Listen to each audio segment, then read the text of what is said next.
hurt a couple times by a couple guys that didn't treat me right. I ain't gonna lie, I ain't gonna lie. Cause I'm tired of the fake love. Show me what you're made of. Boy, make me believe. Whoa, hold up, girl, don't you know you're beautiful? And it's easy to see. If it's meant to be, it'll be, it'll be. Baby, just let it be. If it's meant to be, it'll be, it'll be. Baby, just let it be. So won't you ride with me, ride with me, see where this thing goes. If it's meant to be, it'll be, it'll be. Baby, if it's meant to be. So come on, ride with me, ride with me, see where this thing goes. So come on, ride with me, ride with me, baby, if it's meant to be. Maybe we do, Maybe we don't. maybe we will, maybe we won't. But If it's meant to be, it'll be, it'll be. Baby, just let it be. Sing it, baby. If it's meant to be, it'll be, it'll be. Baby, just let it be. Let's go. So won't you ride with me, ride with me, see where this thing goes. If it's meant to be, it'll be, it'll be. Baby, if it's meant to be, If it's meant to be, it'll be. it'll be. Baby, if it's meant to be, If it's meant to be, it'll be. it'll be. Baby, if it's meant to be.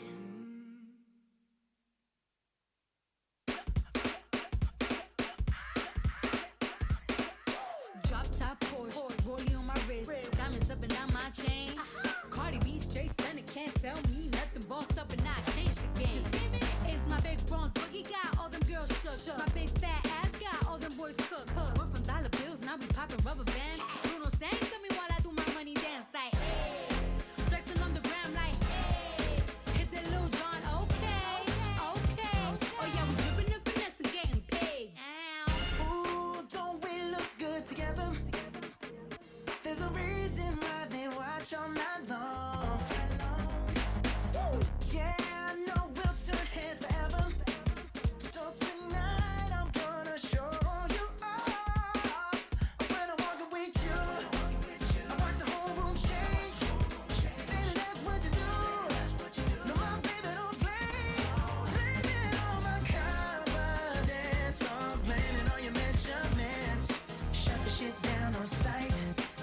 That's right. Hey, I hit dripping in finesse. It don't make no sense. I hit dripping in finesse. You know it, you know it. I hit dripping in finesse. It don't make no sense. I hit dripping in finesse. You know it, you know it. Now slow it down for me, baby. 'Cause I love the way it feels when we grind. Yeah, our connection's so magnetic on the floor. Nothing can stop us tonight. When I'm walking with you, I watch the whole room change. Baby, that's what you do. No, my baby don't play. Blame it on my confidence. I'm blaming all your measurements. Shut the shit down on sight. That's right. Hey, I hit dripping in finesse. It don't make no sense. I hit dripping in finesse. You know it, you know it. I hit dripping in finesse. It don't make no sense. I hit dripping in finesse. You know it, you know it. Fellas, grab your ladies if your lady fine. Tell her she don't want for life. Ladies, grab your fellas and let's do this right. Do this right. Like me and mine. Yeah, we got it going on, got it going on. Don't it feel so good to be us? Yeah, we got it going on, got it going on. Yeah, Girl, we got it going yeah, we got it going on, got it going on. Don't it feel so good to be us? Yeah, we got it going on, got it going on. I hit dripping in finesse. It don't make no sense. I hit dripping in finesse. You know. I hit dripping in finesse with my baby. Oh, dripping in finesse. You know it. Girl, you know we got it going Yeah, we on. got it going on, got it going on. Don't it feel so good to be us? Yeah, we got it going on, got it going on. Yeah, we got it going on, got it going on. Don't it feel so good to be us? Yeah, we got it going on, got it going on.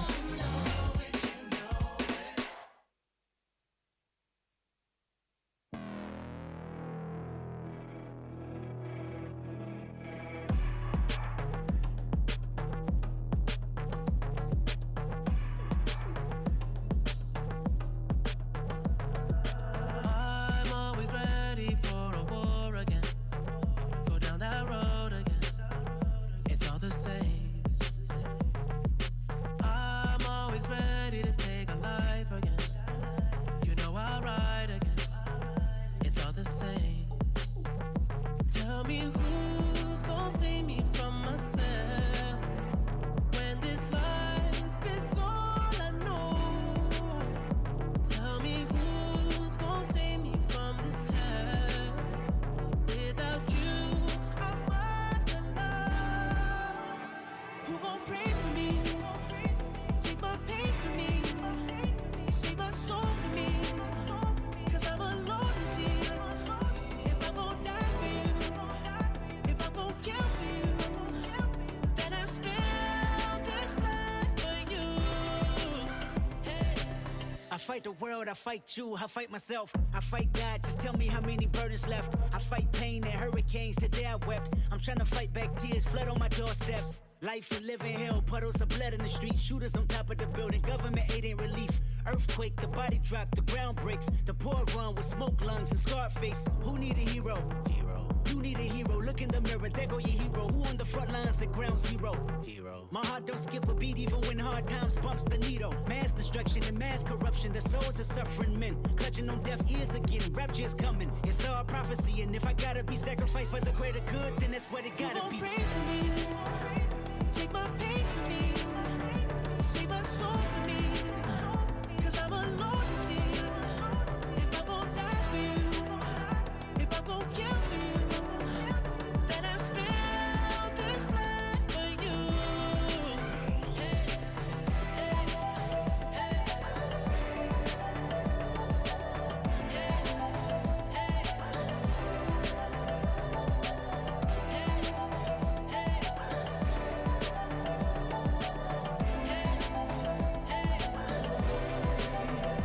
Who gon' pray for me? Take my pain for me. Save my soul for me. 'Cause I'm alone to see. If I'm gon' die for you, if I'm gon' kill for you, then I spill this blood for you. Hey. Just in case my fate come, I live by my own law. I live by my own law. I live by my own. Just in case my fate come, I live by my own law. I live by my own law. I live by my own.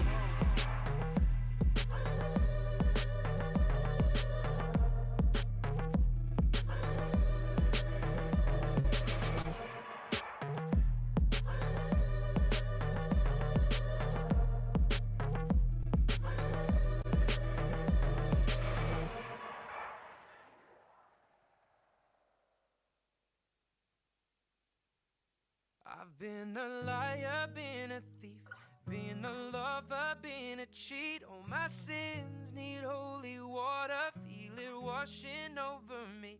Well, little one, I don't want to admit to something. If all it's gonna cause is pain, truth in my lies right now are falling like the rain. So let the river run. He's coming home with his neck scratched to catch black. Sweat jackets and dress slacks mismatched. On his breast jack, he's a sex addict, and she just wants to exact revenge and get back. It's a chess match. She's on his back like a jetpack. She's kept track of all his internet chats. And guess who just happens to be moving on to the next? Actually just shit on my last chick, and she has what my ex lacks. Cause she loves danger, psychopath. And you don't fuck with no man's girl, even I know that. But she's devised some plan to stab him in the back, knife in hand. Says the relationship's hanging by a strand. So she's been on the web lately. Says maybe she'll be my Gwen Stacy, despite a man. And I know she's using me to try to play him. I don't care, hi Suzanne, but I should've said bye Suzanne after the first first night, but tonight I am. I've been a liar, been a thief, been a lover, been a cheat. Oh, my sins need holy water, feel it washing over me. Well, little one, I don't want to admit to something. If all it's gonna cause is pain, the truth in my life now we're falling like the rain. So let the river run. One night stand, turned into nightstand. It was calm, some lights grand. Now we hung tight and he found out. Now she feels deserted and used cause he left. So what, he did it first to her too. Now how am I supposed to tell this girl that we're through? It's hard to find the words, I'm aloof, nervous and sued. I want this to hurt, but what you deserve is the truth. Don't take it personal, I just can't say this in person to you. So I revert to the studio like hole in the wall diners. Don't have to be reserved in a booth. I just feel like the person who I'm turning into. Irreversible, I prayed on you like it's church at the pew. And now that I got you, I don't want you. Took advantage of my thirst to pursue. Why do I do this dirt that I do? Get on my soapbox and preach my sermon and speech. Detergent and bleach is burning the wound. Cause now with her in the womb, we can't bring her in this world. Shoulda knew to use protection for I'm pitted to your forbidden fruit. I've been a liar, been a thief, been a lover, been a cheat. Oh, my sins need holy water, feel it washing over me. Well, little one, I don't want to admit to something. If all it's gonna cause is pain, the truth in my life now we're falling like the rain. So let the river run. My name's River. River runs. Call me, River. We'll let the river run. Always the bridesmaid, never the bride. Hey, what can I say? If life was a highway, the seat was an enclave, I'd be swerving in 5 lanes, speeds at a high rate, like I'm sliding on ice maybe. That's why I made it came at you sideways. I can't keep my lies straight.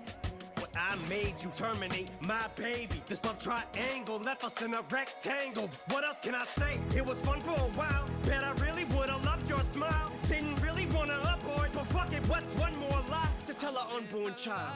Been a thief, been a lover, been a cheat. Oh, my sins need holy water, feel it washing over me. Well, little one, I don't want to admit to something. If all it's gonna cause is pain, the truth in my lies now we're falling like the rain. So let the river run.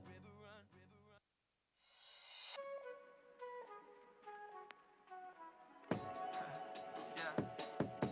No, I just had a little bit too much of Hennessy. Just gonna tell you how I feel. Look. You so fucking precious when you smile. Yeah. Hit it from the back and drive you wild. Yeah.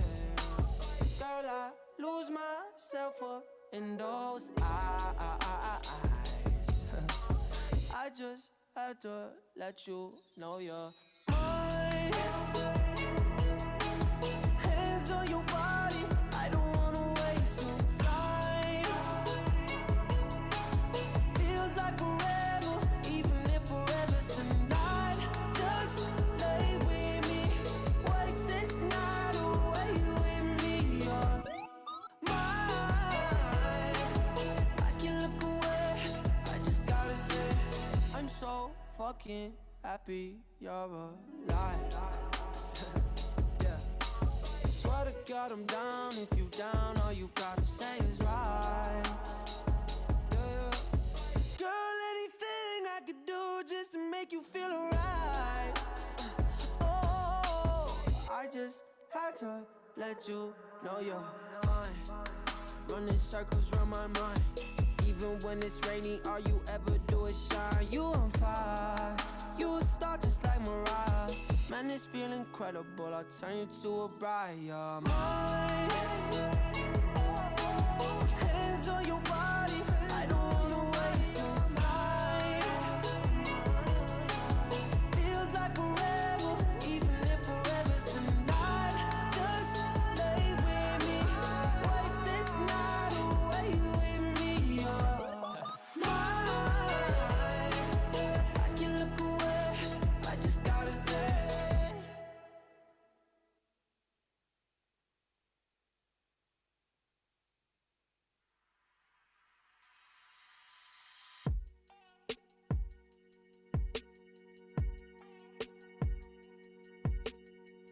So you're still thinking of me, just like I know you should. I cannot give you everything, you know I wish I could. I'm so high at the moment, I'm so caught up in this. Yeah, we're just young, dumb and broke, but we still got love to give. While we're young, dumb, young, dumb and broke. Young, dumb, young, dumb and broke. Young, dumb, dumb and broke. Young, dumb, broke high school kid.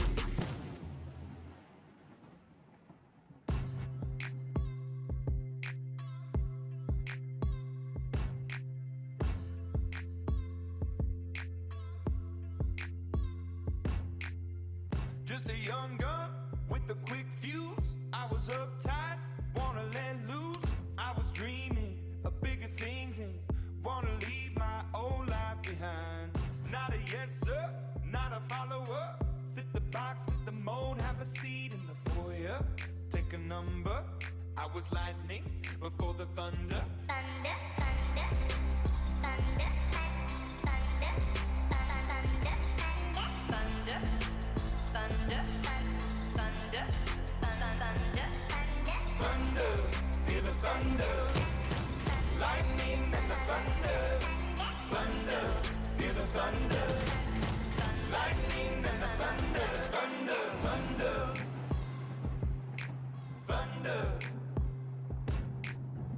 We have so much in common. We argue all the time. You always say I'm wrong. I'm pretty sure I'm right. They say you're basic, they say you're easy. You're always riding in the backseat. Now I'm smiling from the stage while you were clapping in the nosebleed. Young, dumb and broke. Young, dumb and broke. Young, dumb and broke. Young, dumb, broke high school kid. Thunder, feel the thunder. Lightning and the thunder. Thunder, feel the thunder. Lightning and the thunder. Thunder.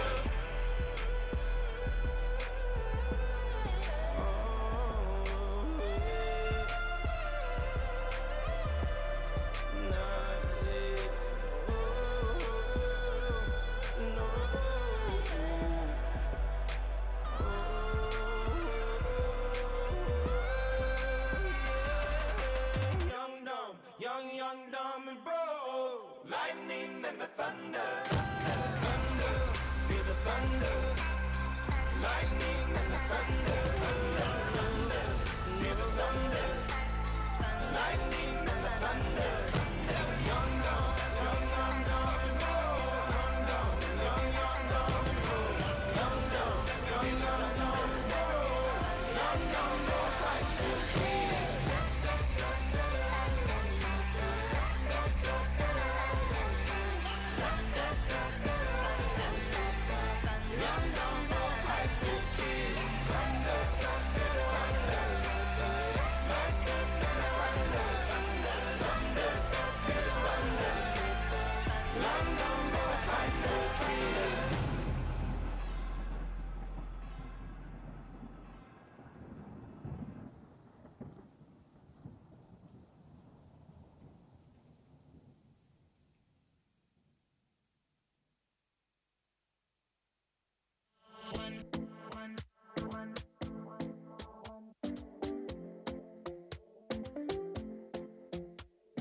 Talking in my sleep at night, making myself crazy. out of my mind, out of my mind. Wrote it down and read it out, hoping it would save me. Too many times. My love, he makes it feel like nobody else. Bien. Nobody else. Et c'est son test. Thank you. Welcome. Bonjour. Bienvenue. Merci. Bonjour. Bonjour. Bravo. See you. 1, 2, 3. Et c'est son. Parfait. Merci beaucoup.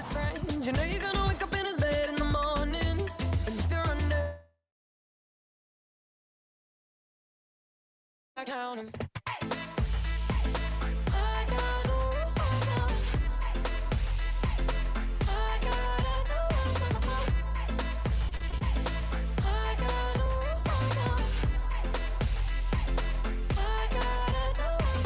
I keep pushing forwards, but he keeps pulling me backwards.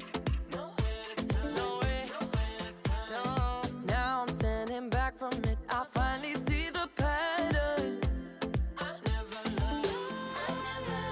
From my life. He doesn't love me, so I tell myself, I do. One, don't pick up the phone. You know he's only calling 'cause he's drunk and alone. 1 2 1 2 testing 1 2 1 2 1 2 1 2 okay 1 2 yep. Good morning everybody. Good morning everybody. Welcome to the Yacht Club of Monaco. Pardon. Once upon a time there was a very beautiful yacht club. Is that okay? Yep. Okay, thank you. I'm still trying to learn it by heart. 1, 2, 3, 1, 2, 3, 1, 2, 3, 1, 2, 3, essai, bonjour, bonjour, bonjour. Attention, elle l'arsène, hein. 1, 2, 1, 2. Pour Monseigneur, il parle doucement, comme ça, ici, là. C'est une 1, 2, 3, 1, 2, 3, 1, 2, 3, 1. Okay. 1, 2, 3, essai son, 1, 2, 1, 2. Bonjour, bienvenue, merci d'être avec nous à l'occasion de ce 10e symposium sur les énergies. 1, 2, 3, essai son, 10e édition de la Belle Classe Superyachts Environnemental Symposium. Thank you very much, merci beaucoup. 1, 2, 1, 2, 3. Ok, grazie.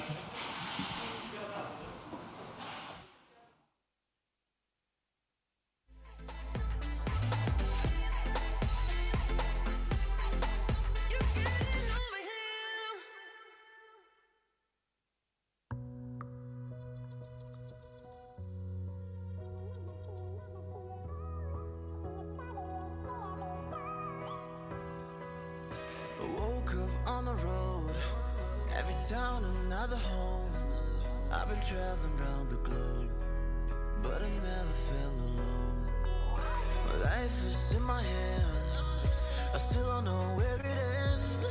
This is all I ever wanted, and it feels like it has started. I'm not done, not at all. I can't sleep when I'm dead, I can't sleep when I'm dead. And I never feel old, and the story is still to be told. I sleep when I'm dead, I can't sleep when I'm dead.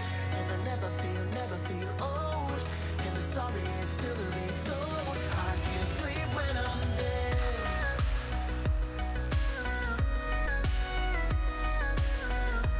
I can't sleep when I'm dead.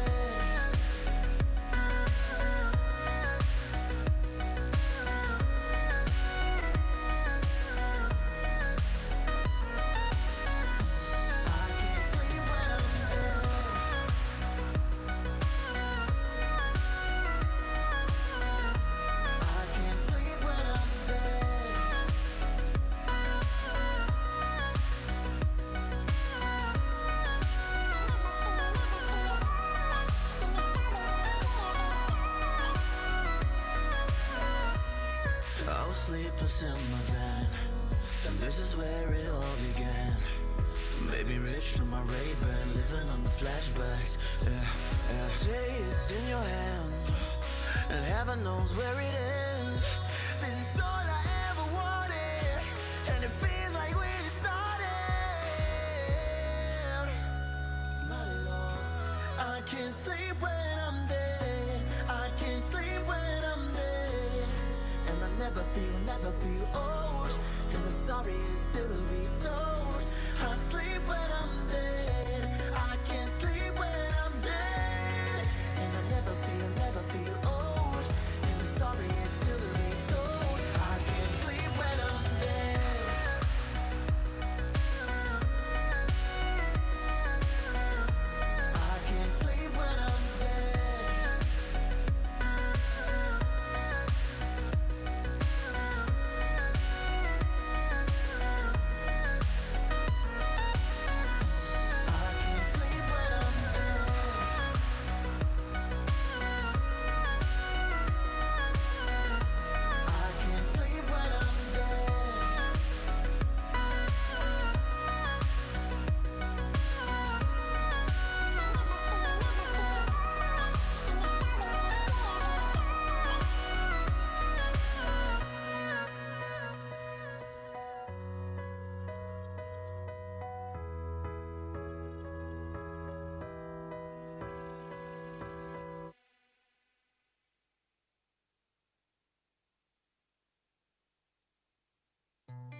eyes are heavy blue, one to love and one to lose.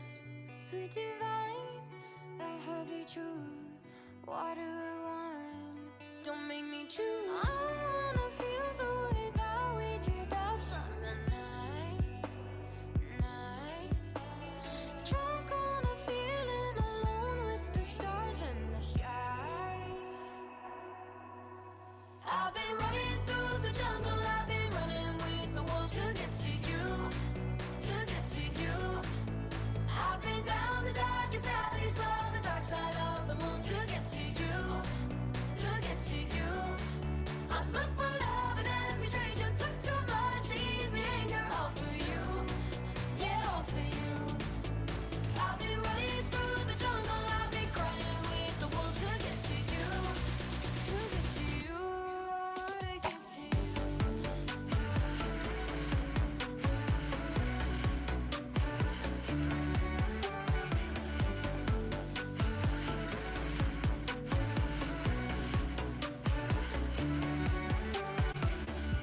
Your fingertips trace my skin to places I have never been. Blindly I'm following. Break down these walls and come on in. I wanna feel the way that we did that summer night. Drunk on a feeling, alone with the stars in the sky. I've been running through the jungle, I've been running with the wolves to get to you, to get to you. I've been down the darkest alley, saw the dark side of the moon to get to you, to get to you. I look for love and every stranger took too much easy anger, all for you, yeah, all for you. I've been running through the jungle, I've been crying with the wolves to get to you, to get to you, to get to you.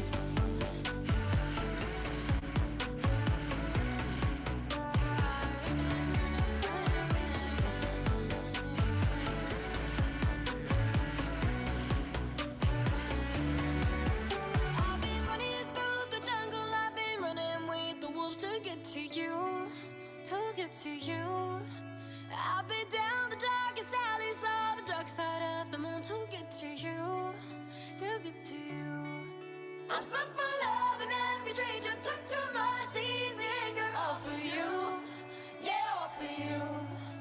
I've been running through the jungle, I've been crying with the wolves to get to you, to get to you, to get to you.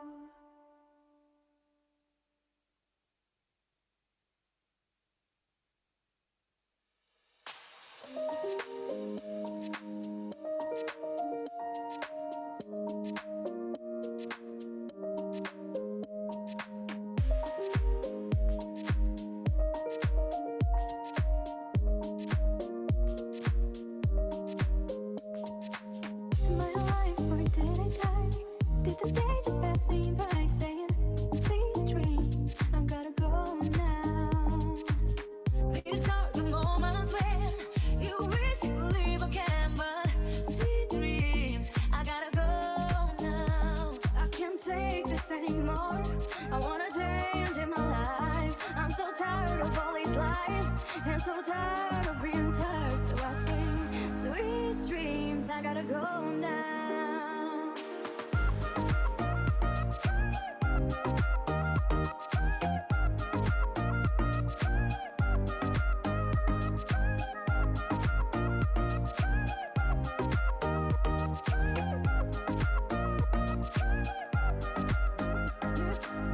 This life is only one. Can't turn back, the past has gone. Say sweet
wasn't built to last. Yeah, good on paper, picture perfect. Chase the high too far too fast. Picket white fence, but we painted black. And I wish you would hurt me harder than I hurt you. And I wish you wouldn't wait for me, but you always do. I've been hoping somebody loves you in the ways I couldn't. Somebody's taking care of all of the mess I made. Someone you don't have to change. I've been hoping someone will love you, let me go.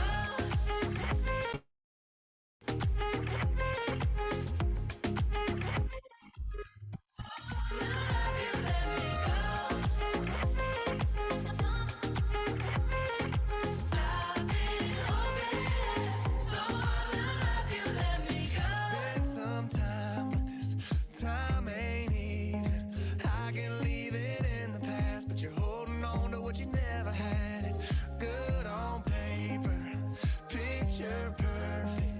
Chase the high too far too fast. Pick a white fence, but we paint it black. And I wish that you would hurt me harder than I hurt you. And I wish you wouldn't wait for me, but you always do. I've been hoping somebody loves you in the ways I couldn't. Somebody's taking care of all of the mess I made. Someone you don't have to change. I've been hoping someone will love you, let me go.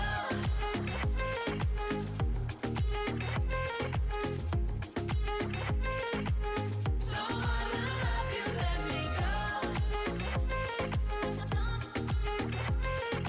I've been hoping someone will love you, let me go. Someone will love you, let me go. Someone will love you, let me go. Someone will love you, let me go. Someone will love you, let me go. Been hoping somebody loves you in the ways I couldn't. Somebody's taking care of all of the mess I made. Someone you don't have to change. I've been hoping someone will love you, let me go.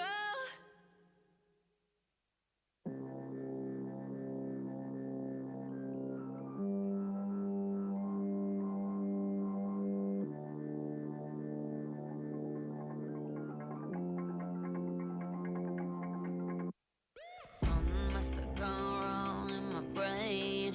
Got your chemicals all in my veins. Feeling all the highs, feel all the pain. Let go of the wheel, it's the bullet lane. Now I'm seeing red, not thinking straight. Blurring all the lines, you intoxicate me. Just like nicotine, heroin, morphine. Suddenly I'm a fiend, and you're all I need, all I need. Yeah, yeah, all I need is you, babe. And I'm a sucker for the way that you move, babe. And I could try to run, but it would be useless. You're to blame. Just when hitting you, I knew I'll never be the same. It's you, babe. And I'm a sucker for the way that you move, babe. And I could try to run, but it would be useless. You're to blame. Just when hitting you, I knew I'll never, ever, ever be the same. I'll never be the same. I'll never be the same. I'll never be the same. Sneaking in LA when the lights are low. Off for one touch, I could overdose. You said stop playing it safe, girl. I wanna see you lose control. Just like nicotine, heroin, morphine. Suddenly I'm a fiend, and you're all I need, all I need. Yeah, yeah, all I need is you, babe. And I'm a sucker for the way that you move, babe.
you blindly.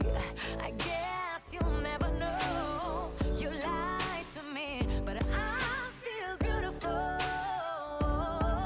I thought our love was so strong, but it didn't take me too long to realize you're closer in my dreams. The truth that lies beyond your eyes. I'm sorry you don't realize you're blind. I'm hard to find. You promised everlasting life, but always had a cloudy side. I'll carry on through the night. Take the old days with you and turn them into something new. Our shadows might not meet again. Our hearts might never, ever be as one. But we still stand under the same sun.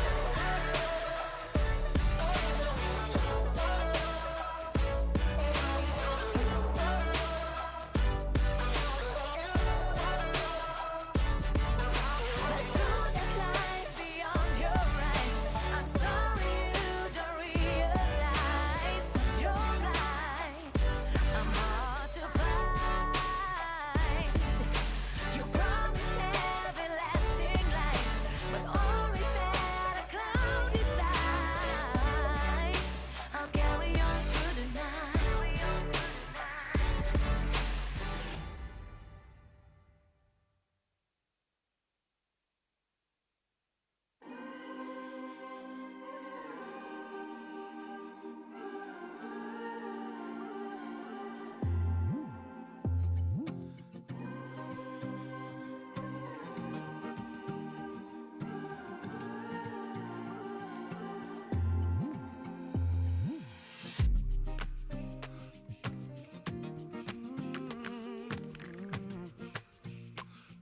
Yeah.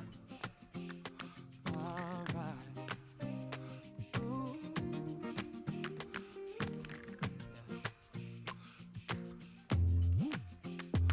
Everyone knows all about my direction, and in my heart somewhere I wanna go there. Still I don't go there. Everybody says say something, say something, say something, say something, say something, and say something. I don't wanna get caught up in the rhythm of it, but I can't help myself. No, I can't help myself. No, no. Caught up in the middle of it. No, I can't help myself. No, I can't help myself. No, no, no. Caught up in the rhythm of it. Maybe I'm looking for something I can't have. Looking for something I can't have. Maybe I'm looking for something I can't have. Everyone knows all about my transgression. Still in my heart somewhere, there's melody and harmony for you and me tonight. I hear them call my name. Everybody says say something, say something, say something, say something, say something, say something. I don't wanna get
Bonjour, bonjour à toutes et à tous. Welcome everyone. Thank you very much for being here with us. I'll kindly ask you to take your seats, please.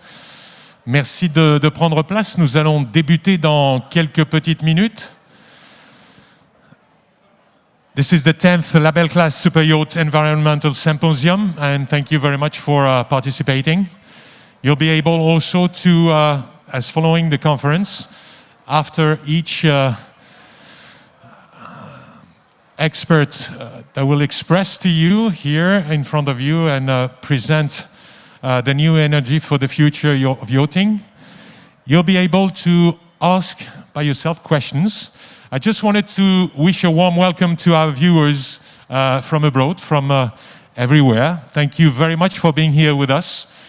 You following this conference. I said this is the 10th Belle Classe Superyacht Environmental Symposium, and we'll be talking about the new energy for yachting. There'll be a lot of tracks and very interesting ones, and our experts will present to you these tracks. So we want you also to think about questions that make you involved into this. We'd say the future for us, for our children, for our planet, and it's very important to think about what could be the energy for the new energy for yachting. Just wanted to also thank you all for attending these conferences. This is the Monaco Ocean Week, the 4th one. Very interesting conferences every day.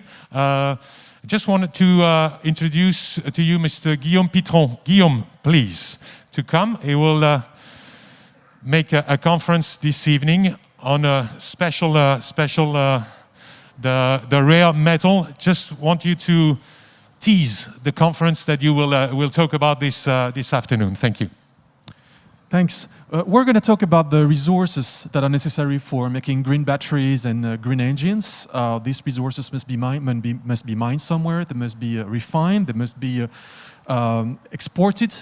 And what are the stakes? What are the ecological, economic, geopolitical stakes, regarding around this rare metals extraction and refining for making our green electricity needs.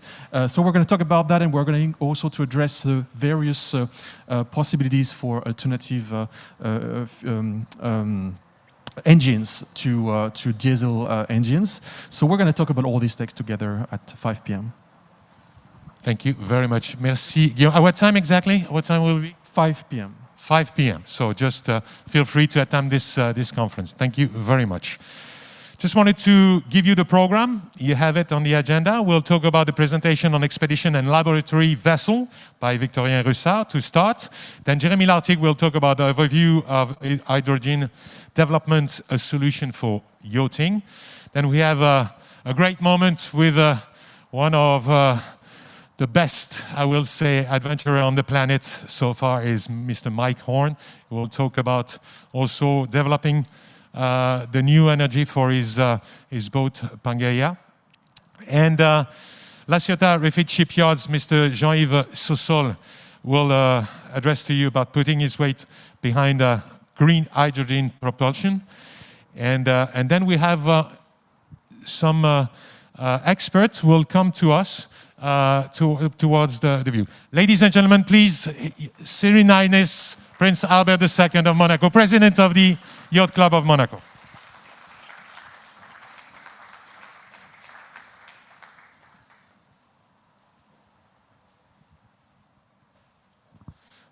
Your Highness, Monseigneur, bonjour, merci beaucoup. Thank you very much. You can take your seat. Just wanted again to wish a warm welcome to our viewers that are joining us here for this symposium. The first to address to you, and it's a very interesting expert that you will have in front of you, is Mr. Victorien Russard, President, Captain, and Founder of Energy Observer. Presentation on expedition and laboratory vessel. Victorien, please, you have the floor. Nathalie will translate because Victorien will address to you in French, so feel free to hear this speech in French, and then Nathalie will translate in English his presentation. And then you'll be able to ask him a few questions after his presentation. Thank you. Monseigneur, Monsieur le Président, cher Bernard, Mesdames et Messieurs, bonjour. Your Highness, President, dear Bernard, good day to all. Je suis Victorien Russard, fondateur et capitaine d'Energy Observer. Je suis très heureux d'être I'm accueilli. Victorian Erisar, founder and captain of Energy Observer. I'm very pleased to be invited at the Monaco Ocean Week in the Monaco Yacht Club to introduce to you. Je suis très heureux d'être accueilli ici à la Monaco Ocean Week pour vous présenter Energy Observer. To introduce the first hydrogen renewable energies vessel and her 6 years round the world trip. Je suis à l'origine officier de marine marchande, officier polyvalent, donc machine et pont. Sorry. For decades, I was a merchant ship officer and offshore racer. J'ai pu constater une dégradation des écosystèmes marins en naviguant sur ces gros navires avec leurs grosses machines thermiques. As a merchant marine officer, I have been both experienced and witnessed the immense pollution of the shipping industry and the alarming degradation of our marine ecosystems. En parallèle, j'étais coureur au large et athlète de haut niveau en voile sportive. Alors, j'ai pas eu la chance de faire le Vendée Globe comme Boris, mais j'ai fait de nombreuses courses transatlantiques pendant une dizaine d'années. As an offshore racer, I took part in a dozen of transatlantic races, solo and crewed, and numerous international regattas in the sailing championships. Et ces navires nécessitent de la rigueur pour être performants. Et cette rigueur, j'ai voulu l'appliquer à la transition énergétique plutôt que Competition requires performance and a high level of technology and innovation, and I wanted to apply these values to the energy transition rather than sport trophy hunting. Le déclic pour moi a été lors de la Transat Jacques Vabre. Je me suis retrouvé en plein milieu de l'Atlantique sans énergie. J'étais en seconde position.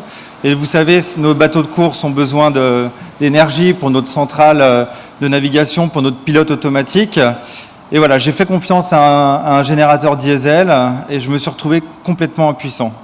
For me, the triggering story was during the Jacques Vabre transatlantic race when I experienced a total breakdown of my generator in the middle of the Atlantic with faulty solar panels. This meant no more electronics, no autopilot, no communications.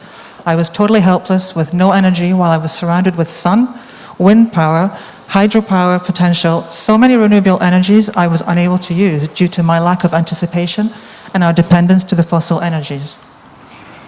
D'où l'idée de concevoir un navire intelligent capable d'optimiser la mixité énergétique et un navire capable d'offrir le confort d'un bateau à moteur, mais en nous laissant la liberté des navires à la voile. Donc on a créé ce navire avec un système énergétique extrêmement innovant que je vous propose de découvrir à travers cette petite vidéo.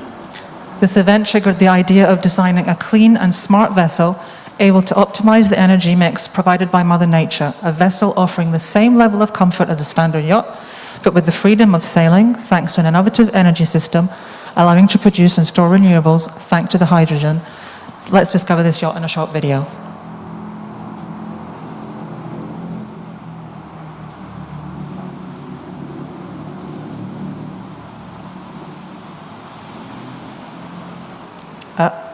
Sur les littoraux et nos modes de vie.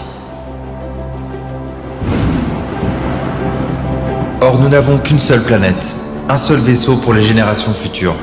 Nous savons que l'humanité a fait de la production, de la croissance et de la compétition la source de son bien-être en détruisant le vivant. Nous avions oublié que nous faisions partie de cette nature que nous détruisons en tant qu'espèce plus prédatrice que nulle autre.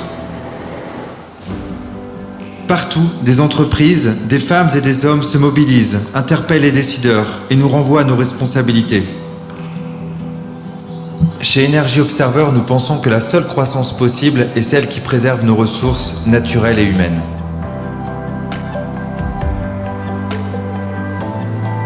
Et pour cela, nous devons ensemble ouvrir de nouvelles voies. Avec nos partenaires, nous voulons changer de monde. Un monde où l'impact de la production d'énergie est supportable pour l'environnement. Un monde où se déplacer ne provoquerait plus de pollution ni de maladies respiratoires. Un monde où l'homme cohabite avec les autres espèces, entretient les écosystèmes et bénéficie de l'expérience de la nature. Energy Observer veut participer à la construction de ce nouveau monde et veut inventer des solutions durables pour la mobilité de demain.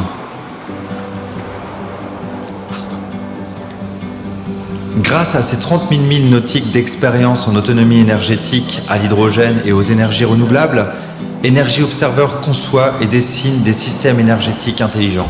Nous mobilisons les connaissances, interrogeons les meilleurs scientifiques et partageons les enjeux du dérèglement climatique. En tant qu'ambassadeurs français des objectifs du développement durable, nous sensibilisons tous les publics à la transition écologique et nous souhaitons que cette transition ne laisse personne de côté. En quête de ces nouveaux chemins du savoir, Energy Observer vous propose d'explorer autrement notre planète, de faire du voyage une destination, des défis, des opportunités et des obstacles autant d'aventures, pour aller plus loin, beaucoup plus loin.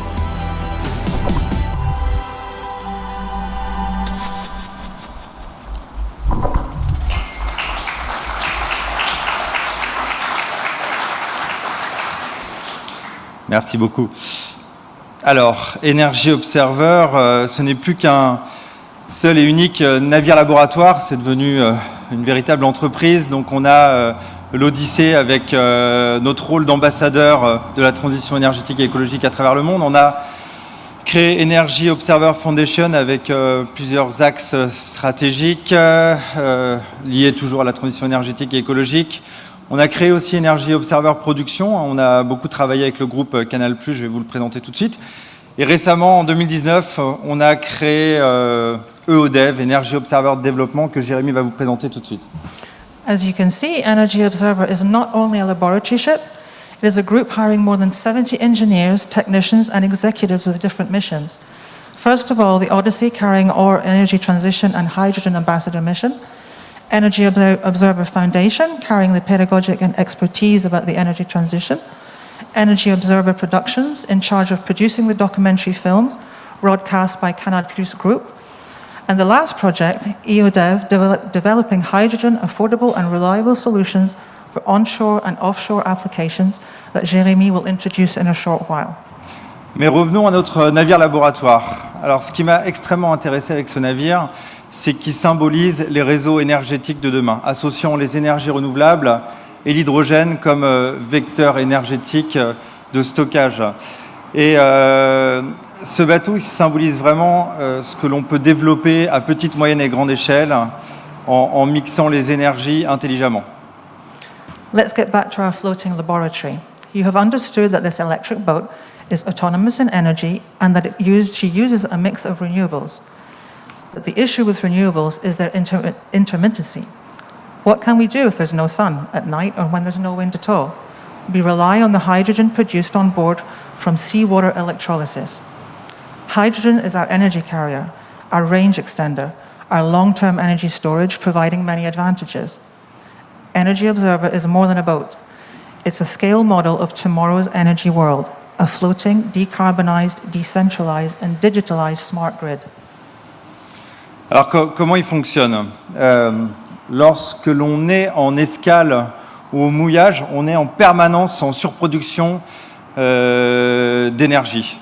Donc dès lors que nos batteries sont à 100% remplies, en fait on valorise ce surplus d'énergie en produisant de l'hydrogène à partir d'une chaîne de production que l'on a à bord. Ensuite, on part en navigation. Notre jeu, en fait, est d'équilibrer les énergies entre ce que l'on produit et ce que l'on consomme. Et lorsque les conditions se dégradent, lorsqu'on n'a plus de vent, plus de soleil, et lorsqu'il fait nuit, on a notre prolongateur d'autonomie avec notre pile à combustible. How does it work? We charge our batteries with solar panels and hydro generation. When they are full, we value the surplus energy by producing hydrogen from our own seawater. While sailing, the game is to balance propulsion and onboard life consumption directly with the renewables available. When the sun and wind deteriorate, to extend our autonomy, the fuel cells convert our hydrogen into electricity. Alors je vais vous présenter les différentes briques technologiques de ce navire. C'est un véritable navire laboratoire, on teste absolument tout. Donc une part importante de notre mix énergétique, c'est l'énergie photovoltaïque. Donc on a 202 mètres carrés, on est vraiment allé très très loin pour intégrer ces panneaux. On teste plusieurs sortes de technologies. On a des panneaux conformables qui épousent la forme des coques. On a des panneaux antidérapants, on peut marcher dessus. On a même des panneaux verticaux. So here's our energy mix. Solar energy is the leading source of power on board Energy Observer. In total, we have 202 square meters of PVs with 35 kilowatt peak power. Different technologies are developed on board to optimize the surface available.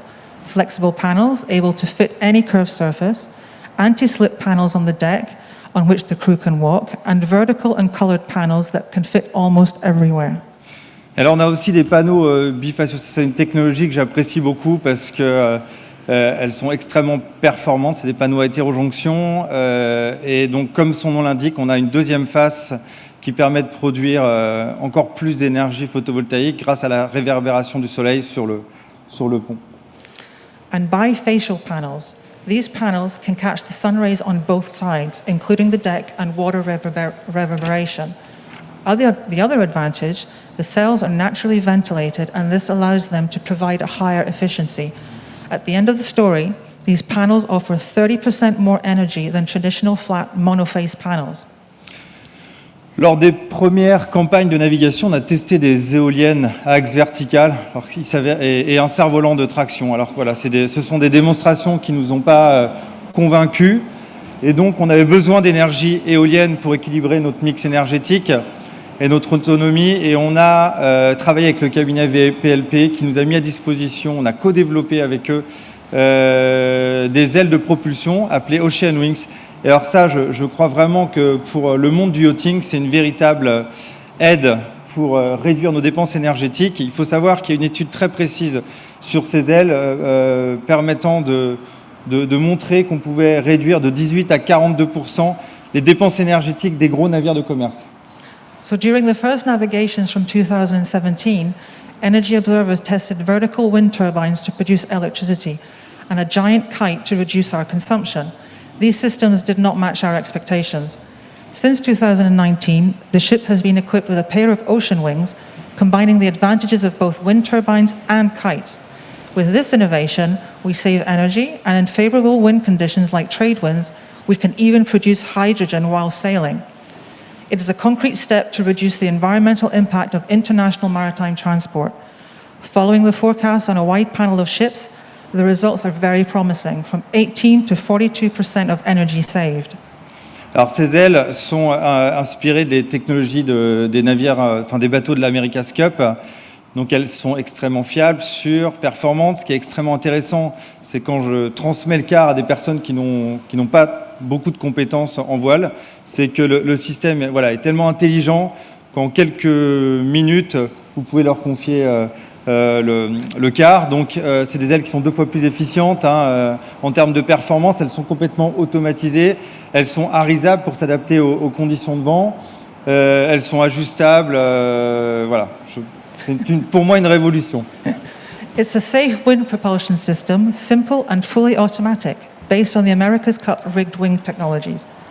Twice as more efficient than a traditional rig, fully automated and piloted from the wheelhouse, no rigging, no stays, easily maneuverable.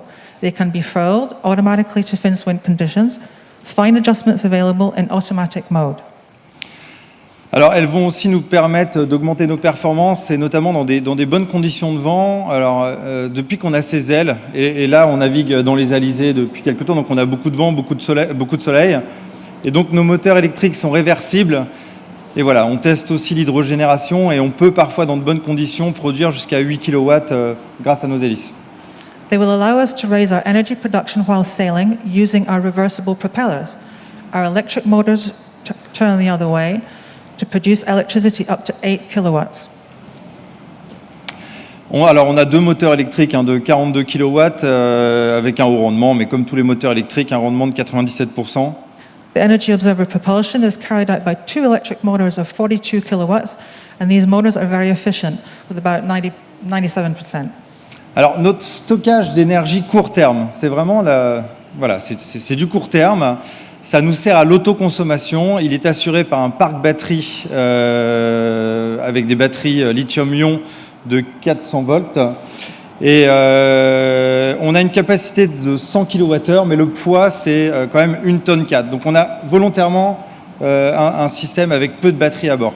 So our short-term storage is based on 16 lithium-ion batteries, feeding our motors via the 400 volts bus network, and they can store up to 100 kilowatt-hours, but their weight is 1,400 kilos. On arrive maintenant à la chaîne hydrogène. Alors pour faire de l'hydrogène à bord du navire, juste une petite parenthèse par rapport à ça. Lorsqu'on a démarré ce projet, c'était en 2013, on a mis le bateau en 2017, on est venu à Monaco en 2018. Et bien évidemment, il n'y avait pas du tout d'infrastructure, surtout sur le littoral. Donc il fallait que je sois autonome. C'est la raison pour laquelle on a fait cette chaîne de production hydrogène. Mais je pense, après 4 ans de navigation, que ce n'est pas le modèle et que l'hydrogène, il faut le produire à terre. So let's talk about our hydrogen chain. With our production system from the seawater, first we desalt the water with multi-stages reverse and an osmosis system. Then the water gets deionized to obtain a very pure water suitable to be electrolyzed. Là, vous avez l'électrolyseur à bord. C'est ça que je déconseille de faire à bord. Sauf pour les navires qui ne naviguent pas beaucoup, mais voilà, on devait le faire. Donc cet électrolyseur permet en fait de casser la molécule H2O, de séparer l'hydrogène de l'oxygène, et voilà, c'est comme ça qu'on a la molécule de dihydrogène à bord. So the electrolysis uses electricity to split the water, the H2O into hydrogen H2 and the oxygen O2, and our electrolyzer can produce 4, correct me if I'm wrong, so 4 normomètres cubes. Cubes per hour of pure hydrogen and uses 3.66 liters of deionized water per hour. Alors, l'hydrogène, c'est un gaz énergétiquement très dense, mais il a une masse volumique extrêmement faible. Il est 70 fois plus léger que l'air. Donc, à bord, on a un compresseur qui permet de monter la pression de cet hydrogène à 350 bars. Et donc ce processus étant énergivore et vu qu'on produit notre hydrogène à bord, on s'est contenté de rester à 350 bars. Mais il faudrait qu'on puisse monter à 700 bars pour avoir un meilleur volume de stockage. So hydrogen has a high energetic density but a very light voluminal mass. It's 70 times lighter than air and takes a big volume at 1 bar. Our compression system uses 2 stages, 180 bars and 350 bars, to reduce the storage volume. Even if the 700 bars norm would provide nearly twice as much energy for the same volume, we did not go to it for energy consumption reasons. Alors notre stockage long terme, donc cet hydrogène, on a 8 réservoirs, 4 réservoirs à bâbord, 4 réservoirs à tribord, de 332 litres. Ça permet de stocker en tout 62 kilos d'hydrogène. Ça représente à peu près un volume de l'équivalent de 230 litres de diesel. C'est stocké sur le pont volontairement pour éviter les problèmes de confinement d'hydrogène. Ça représente 2 mégawattheures d'énergie, 1 mégawattheure d'électricité et 1 mégawattheure de chaleur. Et cette chaleur, on la récupère pour chauffer le bateau. So our long-term storage is based on 8 times 332-liter tanks, storing 62 kilos of H2 in total, as much energy as 230 liters of gasoline. They're fitted on the deck and benefit from a natural ventilation. We have forced ventilation system in case of any leak. Alors, voici notre ancienne pile à combustible. On a navigué avec elle de 2017 à 2019. Elle a été développée par le CEA, le Commissariat à l'énergie atomique à Grenoble. Elle avait une puissance de 26 kW. Voilà, ça convertit l'hydrogène en électricité, en chaleur. Mais on l'a enlevé récemment. Here is our previous fuel cell producing 26 kilowatts of heat and electricity. Alors on l'a enlevé pour intégrer le nouveau module de ODEF, co-développé avec Toyota, que Jérémy va vous présenter tout à l'heure. Il va vous présenter même la version 2. Tout ce que je peux vous dire, c'est qu'elle marche parfaitement bien depuis qu'on a intégré ce système. Voilà, on n'a plus rien à faire. So since the launch of EODEV in 2019, we have installed the RX2 H2 system developed by EODEV with Toyota. I will let Jeremy introduce you the V2 version of this system after my presentation. I can testify that we have used the system for more than 10,000 miles and that it's very reliable and very efficient. Voilà, puis j'ai quelques petites photos pour vous présenter le bateau. Just a few pictures to present the boat. Ça, c'est le poste de pilotage. That's the wheelhouse. Ça, c'est le carré, donnant accès à 6 cabines. The living area leading to 6 cabins. Et ici, alors on a la supervision, composée de 2 écrans. C'est vraiment l'intelligence du navire. C'est l'électronique managing system permettant de piloter un ensemble d'automates et coordonnant les différents systèmes. So here are 2 monitoring touchscreens. It's our EMS. That's actually the brain of the ship, based on a series of automations driving all the systems on board. 21 graph sets connected to 200 alarms and more than 1,000 sensors, 12 analogic and 13 digital actuators. Merci pour les précisions. Alors, Energy Observer vient de passer le canal de Panama. Ça y est, on est dans le Pacifique. On travaille dans un environnement parfois brutal et très corrosif, avec des hautes tensions, des batteries, et je dors à quelques mètres des réservoirs à hydrogène, et je peux vous dire que je me suis jamais... je me suis toujours senti en sécurité, malgré ces problèmes, ces contraintes techniques. So Energy Observer is actually in the Pacific, and Victorien is saying that although we have hydrogen on board, he's never felt as safe alongside this technology. He sleeps very soundly. He's very safe with it.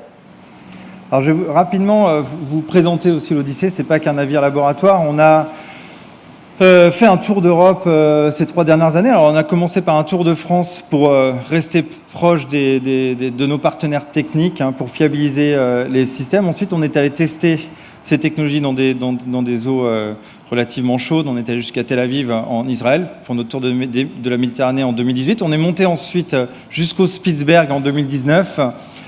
Et alors contraint par la crise sanitaire, on a perdu 1 an. C'est plus une odyssée de 6 ans, mais de 7 ans maintenant. On a traversé l'Atlantique et on a patienté dans les Caraïbes. So after presenting our ship, let's just introduce our Odyssey. It started in 2017 with the first navigations around Europe, a tour of France in 2017 to get the technologies reliable. After that, a Mediterranean tour in 2018 to test the systems with high temperatures, and a North European tour in 2019, including the challenge to go right up to the Spitzberg area. Then a strange 2020 year with the Atlantic crossing and a long stopover in the Caribbean during the pandemic. Je me rends compte, alors on a eu beaucoup de monde à venir à bord, des décideurs, des industriels,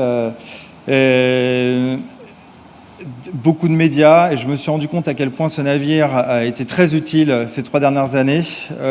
Je pense qu'on a apporté notre pierre à l'édifice pour le plan hydrogène européen.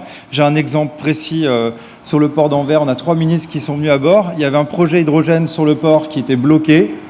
Après avoir échangé avec les industriels, les spécialistes, ce projet a été validé. Donc voilà.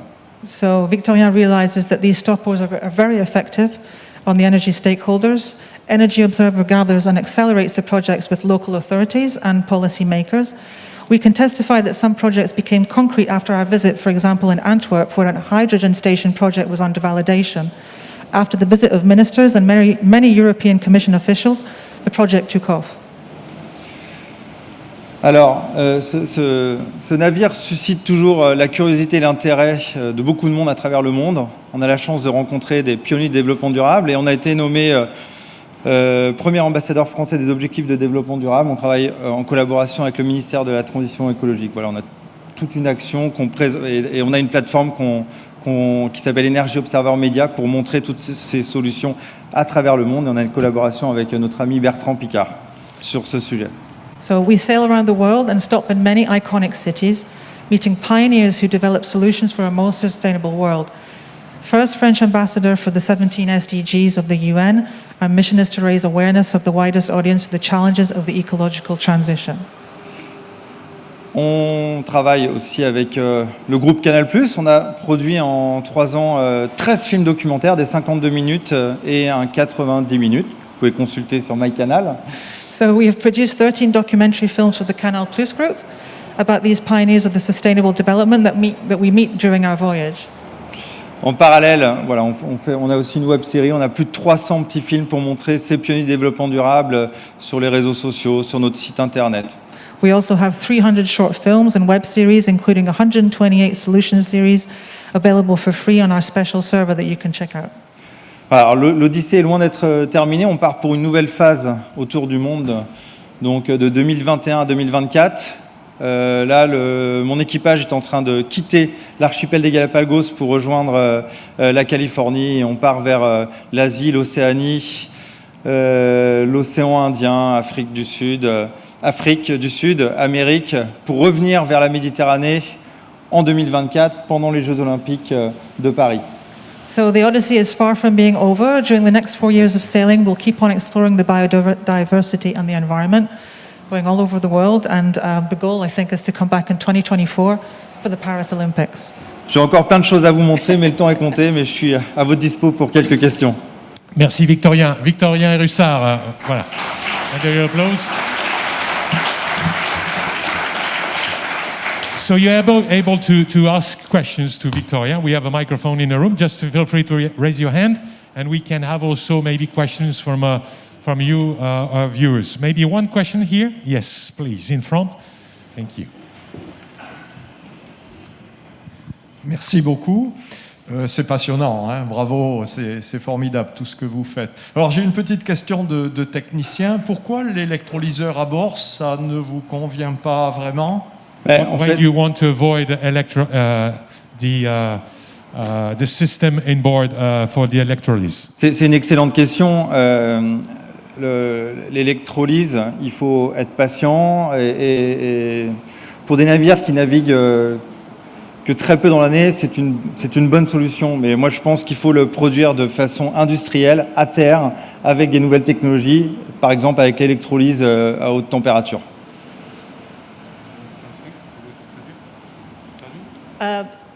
So you have to do that onshore, not on the boat. You have to do it on Earth to produce the hydrogen before, which will be the track that we're following. Une autre question? One more question, or maybe we have one. If I can see, maybe there is one here. Here we have one question, and I have another one after. Yes, please. Thank you. Yes, thank you very much for your efforts in this work you're doing. It's very appreciated by everybody, I think. I understand there is a new technology of converting hydrogen into methanol, which could then be used in a fuel cell. Have you investigated this? De transformer en méthanol, via du méthanol pour le transformer, pour la transformation. Est-ce que... Non, c'est quelque chose qu'on n'explore pas. Je ne sais pas si Jérémy a quelque chose à dire par rapport à ça tout de suite. Jérémy, maybe will answer to that question later on after his presentation. Thank you. Well, I have one question coming also from Ron. Bertrand Piccard had a Solar Impulse 1, and he moved to Solar Impulse 2 to maybe made a progress. Do you think about having an Energy Observer 2? Bien sûr, on y pense. On a écrit le cahier des charges. On est en train de travailler avec plusieurs cabinets pour commencer à le dessiner. On a appris de toutes nos erreurs ces 4 dernières années. Et sincèrement, je pense que Energy Observer 2 va être en totale rupture technologique. Il va se rapprocher des caractéristiques techniques demandées par le monde du yachting. Et voilà, on l'a en tête et je serais très intéressé de collaborer avec Monaco, avec les différents armateurs pour développer ce bateau. Thinking about having new design observer, Energy Observer 2, of course, this will be a rupture from the first one, and it will go more towards the yachting that you have. Ce que je peux dire, c'est que pour avoir l'autonomie énergétique sur Energy Observer 1, on n'est pas très rapide. On navigue à 5 nœuds. We're not fast enough on Energy Observer 1. L'enjeu pour le prochain navire, déjà, il sera plus gros. Hein. Il devra faire à peu près 44 mètres. 44 meters for the new Observer 2. C'est qu'il arrive à pouvoir faire des navigations très longues. Long-term navigations. Sans être obligé de passer à une station d'approvisionnement en hydrogène. And not to go for recharge. faut qu'il ait une vitesse moyenne, on espère, de 10 à 12 nœuds, qui me semble être une vitesse honorable pour la plaisance. 10 to 12 knots. This will be a reasonable speed. Mais notre défi, très certainement, et j'ose le dire, ce serait peut-être de partir, pourquoi pas de Monaco, Maybe to start from Monaco. d'être rechargé en hydrogène. On ne fabriquera pas notre hydrogène, mais on We sera produce our hydrogen first. certainement en hydrogène liquide, Liquid cryogénique. hydrogen at the time. Faire de l'autoconsommation avec des ailes, du photovoltaïque, mais extrêmement bien intégré. Wings, photovoltaic producing. Et pouvoir faire un tour du monde sans escale et revenir jusqu'ici. And to do one trip around the world without any stop. Voilà. This is the idea. Mais on peut l'applaudir encore une fois très très fort. Do we have maybe one more question? Une dernière question, one more question, no more questions? Yes, we have one here. If we have the mic, please. Yes, it's in front. Thank you very much. Thank you again to our viewers all over the world. Some of you have joined us here in front. Yes, please. Congratulations indeed. A technical question. The weight of the batteries versus the total weight of the boat as a ratio, and if you're looking to actually minimize that ratio, what we can do about it. Comment minimiser le rapport entre le poids des batteries et bien sûr le poids du bateau? Au tout début, quand on a installé une propulsion électrique, on s'est posé la question, est-ce qu'on met que des batteries? Le bateau fait 35 tonnes. 35 tons for the boat. So we ask ourselves, we put a lot of batteries. Mes batteries pèsent 1 tonne 4, mon système hydrogène pèse 2 tonnes. 1400 tons for the batteries and the hydrogen system 2 tons. Pour une quantité d'énergie globale de 2,1 MW. 2.1 megawatts total. Si j'avais tout en batterie, je ferais, je crois, combien de tonnes de plus? 15 tonnes de plus. 15 tons more if it was only batteries. Voilà, certes, les technologies de batterie progressent avec une meilleure densité massique. Batteries are progressing for sure. Mais pour beaucoup de puissance, beaucoup d'autonomie, vous ne pouvez pas faire avec uniquement de la batterie. C'est pas possible. A lot of autonomy you cannot do only with batteries. Voilà. Merci pour ces explications. Je vais demander de l'applaudir très très fort. Merci Victorien. Merci Nathalie. On se retrouve dans quelques instants.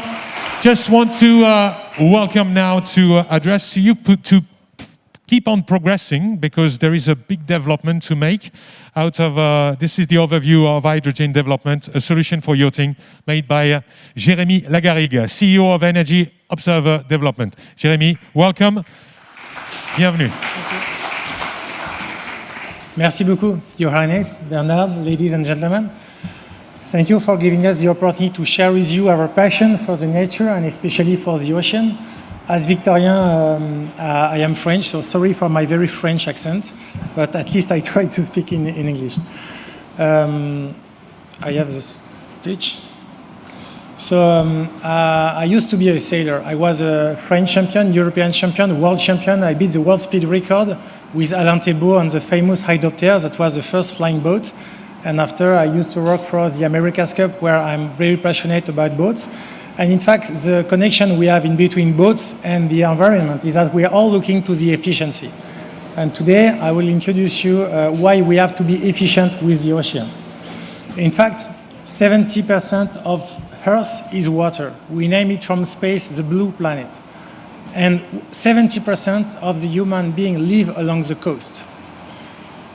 This is what, from the space, you can see at the we have 5,200 merchant ships. That was the map in 2017.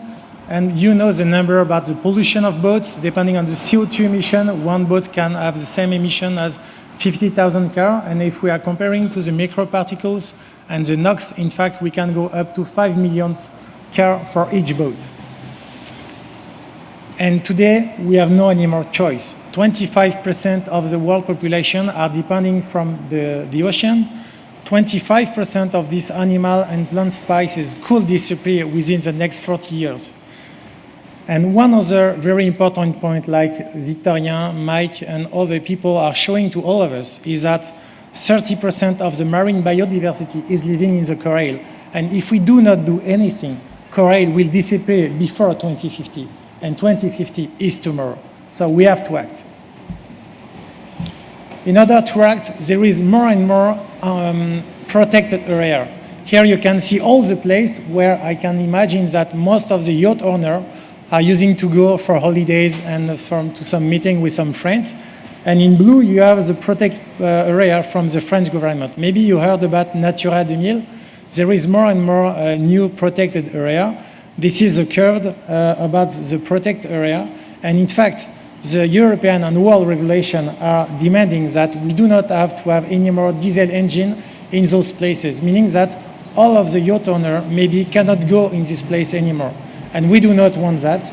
And in fact, we are studying the opportunity to offer you to be able to go in these places, in those areas, without having the pollution impact. And the only molecules that was identified in order to respect silent, quiet, zero emission is the hydrogen. And also in all these areas, we have economic activities with some fishermen, passenger transport for the tourism, taxi boats, and also the military and custom in order to protect those areas.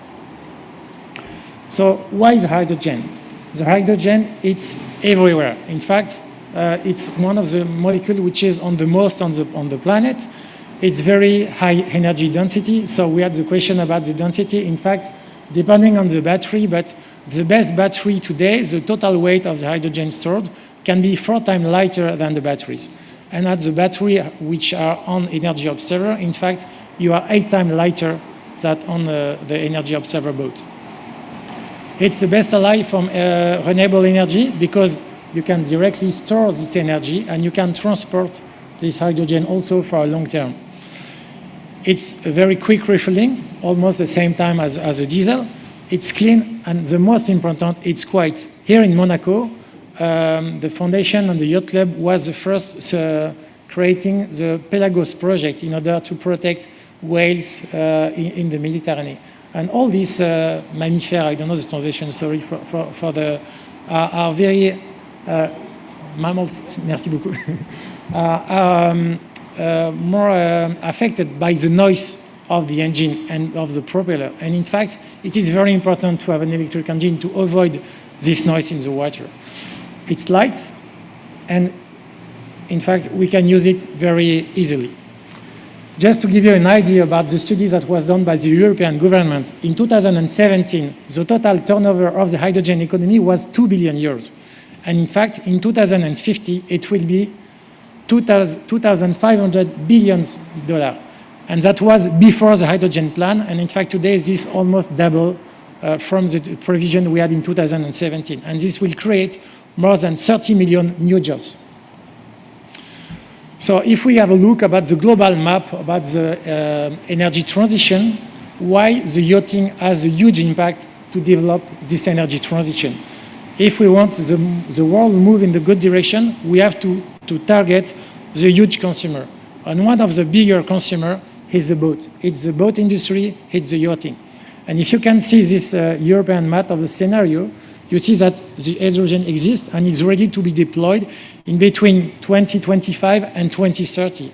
And if you are a yacht owner, and here we are in Monaco, the capital of the yachting, and you are already wanting to have a new yacht, in between the time you are going to see your designer and the time you receive your boat, it's in between 3 to 5 years.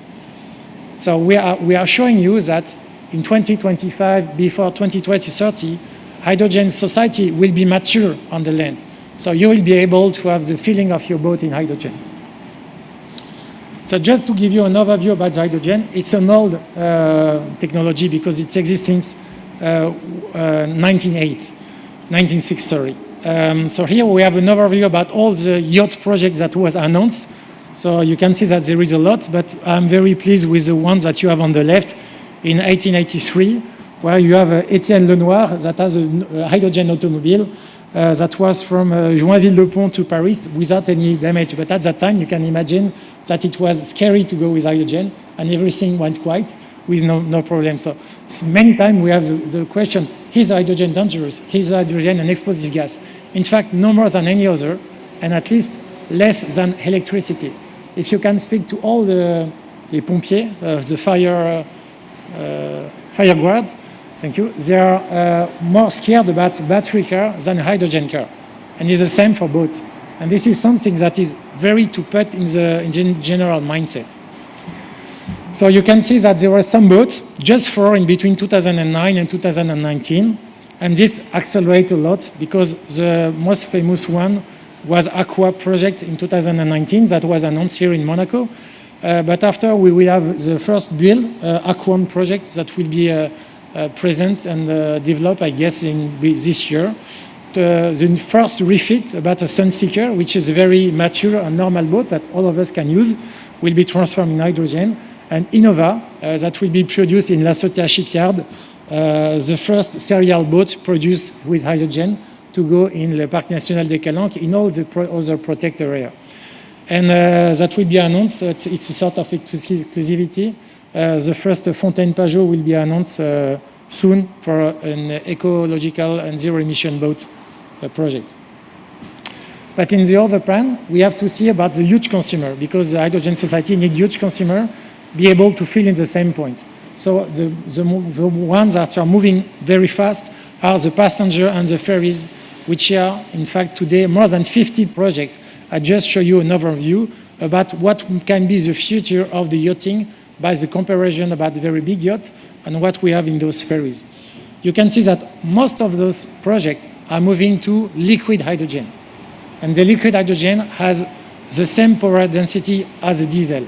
And most of the hydrogen projects, in fact, in the yachting are limited due to the space of the storage. So that's why the liquid hydrogen might be a solution for the yachting of the future. So if you are storing the hydrogen in gas, or if you are storing the hydrogen in liquid, at the end, you have to transform this hydrogen. There is 2 options. You are using a combustion engine that we all use and we all know, but it's a pity because then you have just 20% efficiency. Or the other option is to use pile à combustible, a fuel cell. And in fact, the oldest fuel cell that we all know is you, the human being. We are transforming the energy into electricity. This is exactly the same reaction. And then the efficiency is a lot higher. In fact, with this solution, we have 60% efficiency. It's quiet, it's smaller than a diesel engine, it's very light, and it can replace any diesel engine. Most of the new yachts are hybrid propulsion, so you already have batteries, electric propulsion, and you can just change your diesel engine by hydrogen generator. And this is what we are producing in south of Paris. So you can use this hydrogen on board by 3 solutions. The first one is you have a full hydrogen boat. I guess that will be Energy Observer number 2, where you can use this hydrogen to have the propulsion of your boat, but also creating the energy on board your boat. And the good thing with this 60% efficiency is that the 40% remaining is a heat. And this heat can be also reused for the heater, but it can also be used for the climatization to cool the air. And then you can achieve an efficiency higher than 86%. And so then we are 3 times more efficient than any diesel engine. So there is no match in between this technology and the other one. The second one, I guess this is what we are offering to the market today. It's an hybridization in between diesel and hydrogen electric solution, where you can use the hydrogen for the low speed and to go in the protect area. And when you want to have a very long distance to range, then you can use a diesel.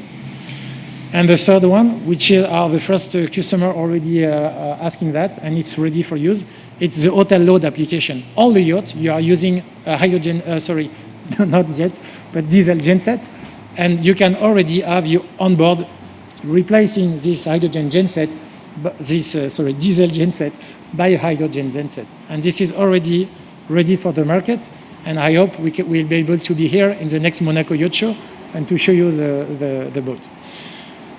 When I am speaking about efficiency, just invite you to have a look of this propulsion, because most of the time I think Guillaume will explain a bit more in details the overall life cycle analysis about the hydrogen and all the other energy. But what is also very important is that when we compare the energy efficiency, we have to know the efficiency about the production, about the petroleum, and especially from the diesel. And most of the time you say, yes, but you have 60% efficiency in the hydrogen, but you have 50% efficiency in the production with an electrolyzer. It's true, but to have 1 liter of diesel at the station, you need 2 liters to come and collect this 1 liter of diesel at the station. So, and the very good thing is that an electric engine have a lot of couple, lot of energy in a very low speed, which means you can use a higher propeller with higher diameter, and then you can increase from 10% the efficiency, and at the end you have almost the double efficiency as a diesel propulsion. So just to give you an overview about the Innova boat, which is produced 100 kilometers from here in LaCiotat, how it is working. In fact, we are using 2 times 250 kilowatt engine, and this peak energy is given by the batteries. And the average energy is created by the fuel cell. So we have 3 tanks, which are creating the energy, storing in the battery, and we are using the battery to absorb the peak of this energy demand. The boat is able to reach more than 30 knots, and that will have a range higher than 60 miles, nautical miles. So Uranus was one of the first to discover the boat here in the Yacht Club of Monaco in September with Chloé Zayed, the founder.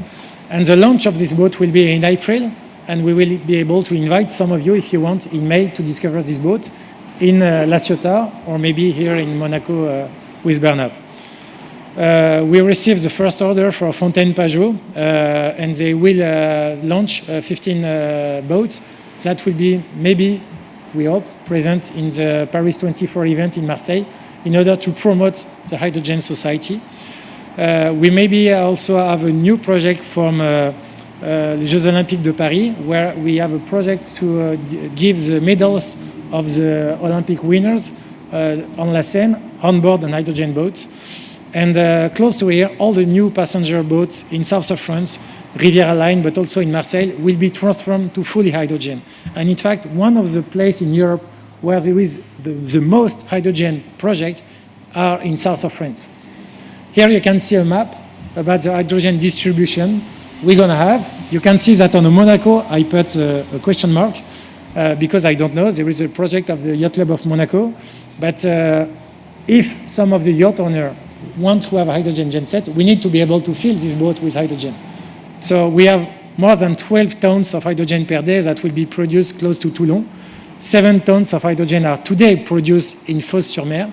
So we will be able to deliver at a very affordable price, lower than 8 euros per kilo hydrogen, all along the coast. So all the yacht owners can be part of the move, can be part of the energy transition, and happy to help you to go in this direction. Thank you. Well done. Merci, Jérémy. So Jérémy is here also to answer to your questions. So feel free to raise your hand, and if you want to ask him a question. So we're talking about the methanol. You want me to ask him again? Please, yeah, we do that.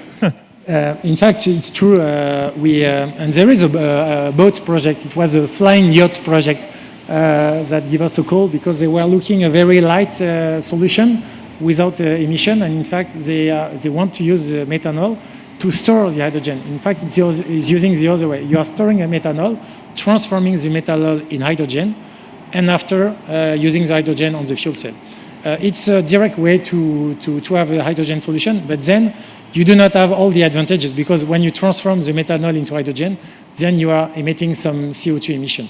So in fact, we are not fully going in the good way, but the good thing is that you already have a hydrogen solution and you can just transform the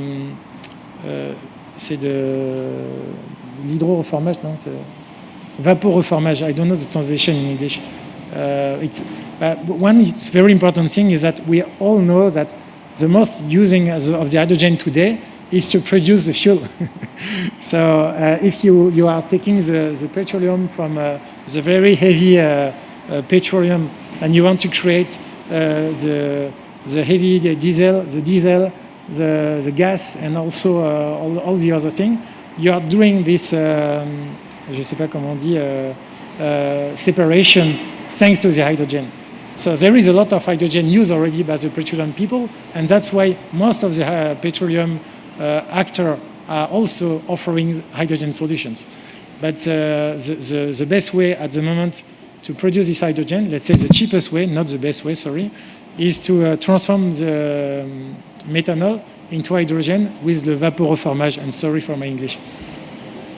Thank you. One more question. Yes, we have here in front.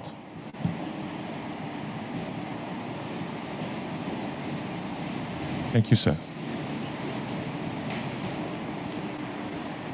I have a question. Why don't you use solid hydrogen?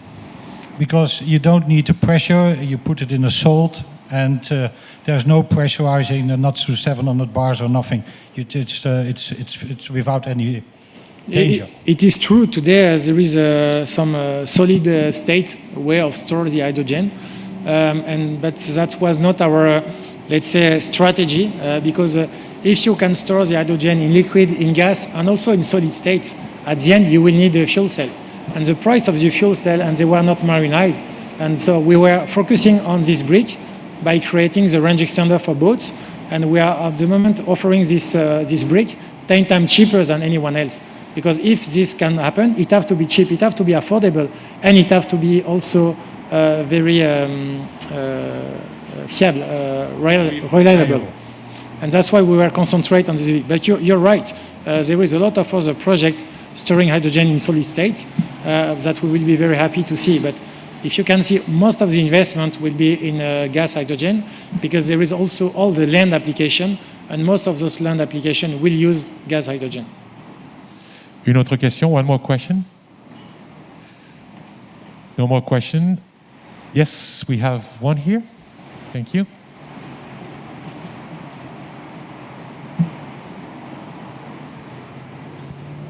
Good morning. My name is Patrick from Northrop & Johnson.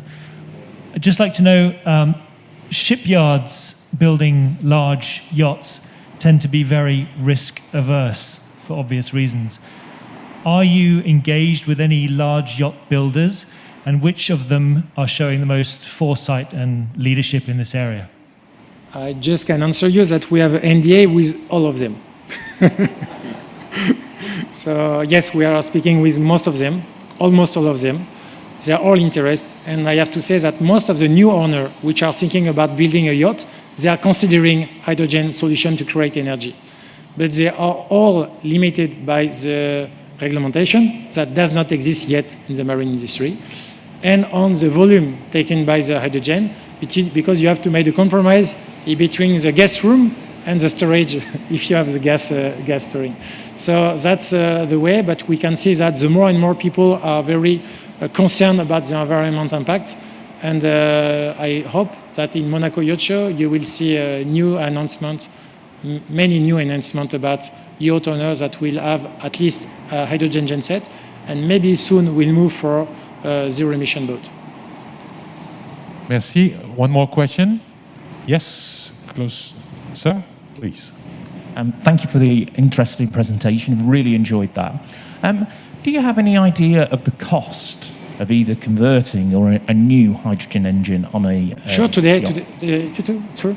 So it's about almost the double of the price of the diesel genset. So the price of the 100 kVA diesel genset is 60,000 euros, and the price of this one is 120. It will be cheaper than 100 in the next year. So it's more or less double the price of the diesel solution. One last question. We can take one more. No? Yes, over there, please. The back of the room. Where is the mic? Here, over there, please. Là-bas, au fond. Oh, merci. Thank you. Vas-y, Espen. Bonjour, un autre EO. Dites-moi, sorry, in English. The weak link in all this is obviously distribution of hydrogen and the availability of hydrogen. And Victorien was saying he's relying on shore-based production of hydrogen. Do you have any forecasts, any predictions as to how and when the fuel will be available along the coast here and elsewhere? Yes, that was the map I just presented. So most of the station will be ready in south of France by 2022, so next year. Next year. And you can already order 101 tons of hydrogen here on your boat and receive it straight away with a boat, with a truck exactly the same as you are doing the filling of your boat already with the diesel. This is already existing. But all these stations, I know that this is a good discussion in Monaco, and I hope we can see many of them. But you always ask a good question. And to answer also the next question, because most of the yacht owners have the dream to create their own hydrogen while they are on the mooring or while they are on the harbor, because 80% of the time the boat does not move. So if the yacht owner comes and the boat is full, that will be the pleasure. And it's a secret that we can say in this Monaco family, that we are working on that. But at the moment, we will not offer that on the market because this technology is not mature, due to a simple fact that if you want to create the hydrogen on board, you have to store it, and to store it, we have to compress it. And the compressor yet is not mature enough in our objective, because in every diesel engine, you need a maintenance every 100, 200 hours maintenance. And in the hydrogen solution and electric solution, you can run 1,000, 2,000 hours before doing the maintenance. And this is our new target, because the yacht owner, they want to be, let's say, zero emission impact, but they also do not want to be embarrassed by the mechanical issue. So that's why we are working to be able to offer a product that does not need any maintenance before 2,000 hours. Merci, Jérémy Lagarigue. Merci beaucoup. Thank you very much. Thank you, Jérémy. Good job. We make a little break for 2-3 minutes. Stay there. So if you want to take something to drink, just feel free. But we restart in 2 to 3 minutes. Thank you very much. Merci. À tout de suite.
1, 2, 3.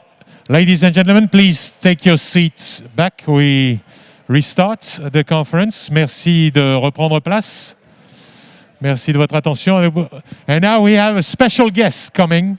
So you'll be impressed, as I am, always.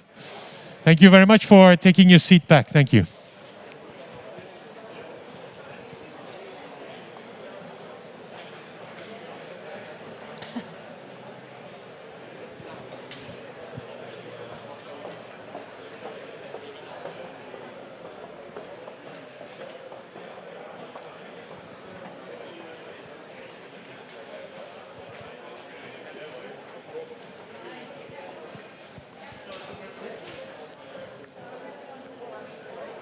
Merci de reprendre place.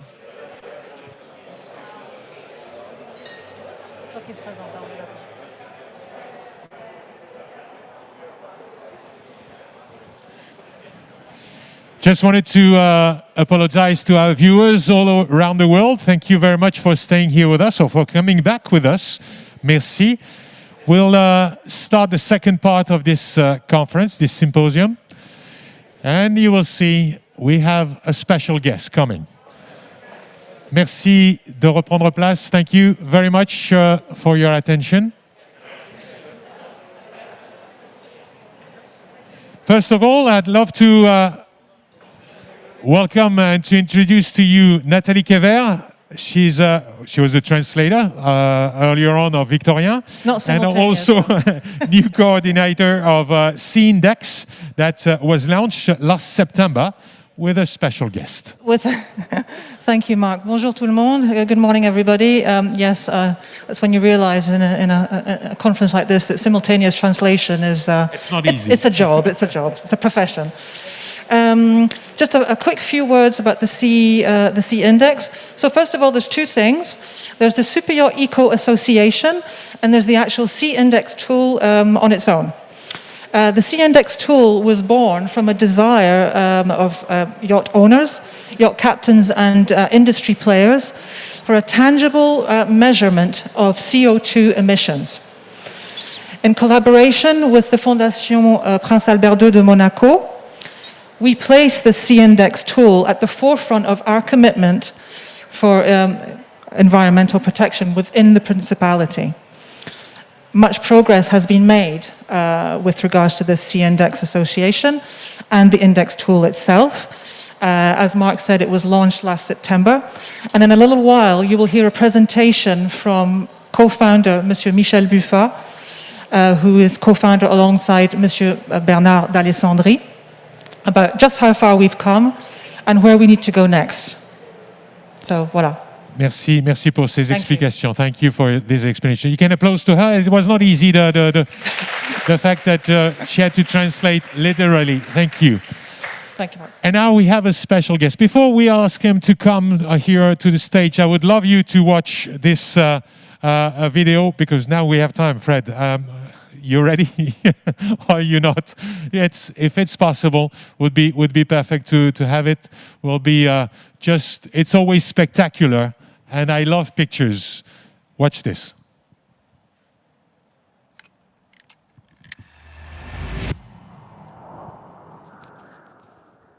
Being born in South Africa, where the outdoors was a very big part of my life, I quickly understood that I was happier outside than inside.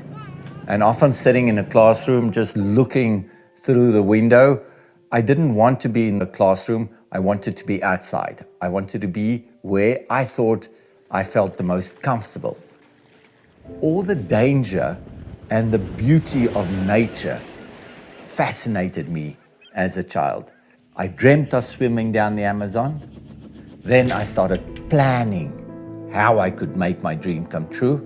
And eventually, if you build your confidence, if you build your courage, if you build your knowledge and your experience, that is when you eventually feel at a stage that you can go out and do something that nobody in the world has ever done.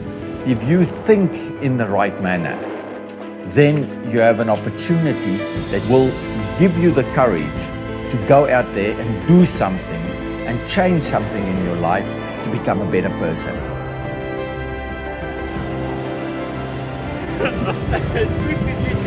If you don't try, you'll never know. On vit en général que 30 000 jours. Il y a plein d'obstacles dans la vie. Et pour moi, ma vie, c'est la seule valeur que j'ai. C'est pour ça qu'il faut le vivre à fond. I swam down the Amazon, 7,000 kilometers, 40,000 kilometers around the world on the equator. Then decided to go to the North Pole. I've climbed some of the highest mountains in the world without oxygen. I've crossed the South Pole, I crossed the North Pole. I sailed 15 times around the world. You dreamt it, you're busy doing it now. That's why we've got to dream with open eyes. To be able to see things like they really are, I think is very important, to be realistic in making your dreams come true. If we can keep on dreaming like a kid, like a young boy, that is when today your dreams can become reality.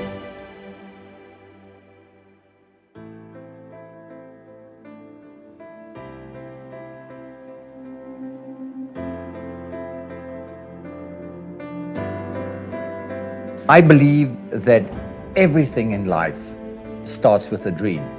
I based my life on making all my dreams come true.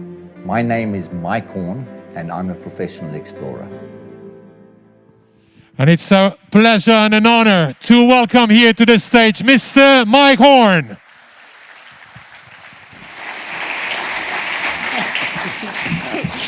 You have to be warmed before welcoming Mike. Mike, thank you very much for being here with us. I know you're visiting this planet everywhere, almost everywhere. You have ideas how to, because you never use energy or engines, I would say. Walking by foot, bicycling, hydro speeds, everything. You did everything. But on Pangaea, you want to maybe have for the future the new technology of hydrogen. Can you talk about this, please? Oh, well, thank you very much for the invitation. It's always easier to climb up to 8,000 meters across the North Pole or the South Pole than to speak to people. And like the world has changed so quickly in such a short time. I think after 27 circumnavigations of the world, on my sailing vessel Pangaea that was baptized in 2008 in Monaco. I've seen the world change outside like I think very few people have. So, having a boat and using this vessel through educational projects to be able to go and do research, to be able to go out there and explore the world, basically made me understood that we need to be able to be leaders of change. And after the North Pole crossing that I did in 2019, that was I think the year before last, I arrived on the North Pole after about already 64 days on the ice, leaving from Alaska, skiing only with my own strength, no dogs, no support, in complete darkness, wanted to ski all over the top of the world. I arrived on the North Pole and I measured the ice. The ice was 8 centimeters thick. In 2006, I left from Russia, from an island called Shredny, on a cape called Cape Artecheski, in 2006 to do the first ever unsupported expedition to the North Pole in winter, meaning 24 hours darkness. And the goal was to get to the North Pole to do what no other man wanted to do, I think, because obviously you've got to be stupid to think you can go to the North Pole in complete darkness at minus 50 degrees. And I had this crazy idea of actually doing it.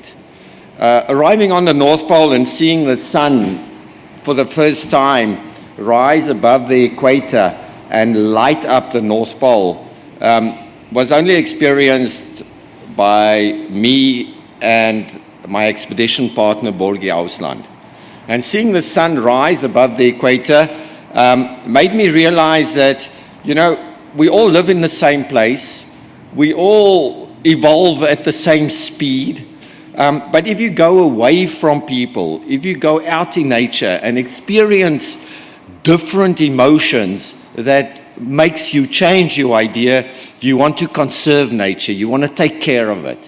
And for me, that moment I saw the sunrise, I said that I want to protect this playing field that I've been using through 30 years of exploration for my kids, so they can see the same thing as I could see. In 2006, I measured the ice on the North Pole, and the ice was 2.5 meters thick. So between 2006 to 2019, where it was only 8 centimeters thick, a lot has changed. And changes are happening, I think, much faster than what we could ever imagine. Because around where we live, we don't see all these changes.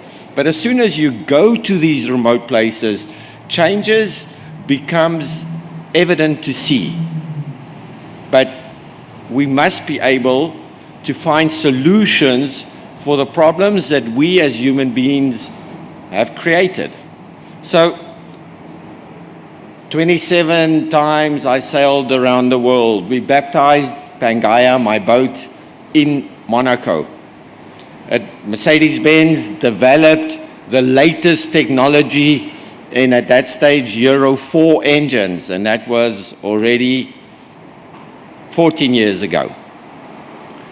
I took young people between the age of 15 to 20 years old around the world to teach them about the beauty of the planet, how to conserve this beauty, and then showed them how the human beings actually used and a little bit abused the beauty of our natural resources. And then through the University of Washington, through the University of Munich, we created environmental projects that the youth could participate in their country to be able to make a change locally. This project, after 8 years sailing around the world with young people, basically came to an end in Monaco 4 years ago. So those young people that we trained has been out there to be able to do 400 environmental projects. Over 6 million trees have been planted. Coral reefs has been reconstructed. And action speaks much louder than words. We're all here saying, use this technology, look at what we do. But in fact, there's very little action out there. The world knows what solution will be good for them. And if we do not want to change, the world and nature will make us change. So at the end of the day, to be able to understand that we are the catalyst of change, I think is misunderstood by all of the individuals that think that the future of the planet is still in fossil fuels. I think time has come. And what we have seen through the Energy Explorer, through the mobility in the future being changed to either electric or hydrogen or alternative energy sources should be taken serious. We all want to know what the cost is. We shouldn't care what the cost is. We don't have time to worry about spending twice as much.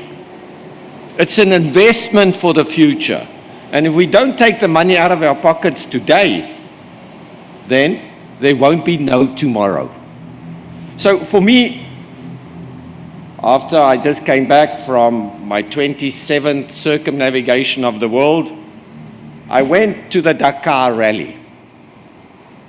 I arrived at the Dakar Rally. I'm not interested in vehicles. I'm not interested in the noise, combustion engines, or whatsoever, anything to be involved with motorsport.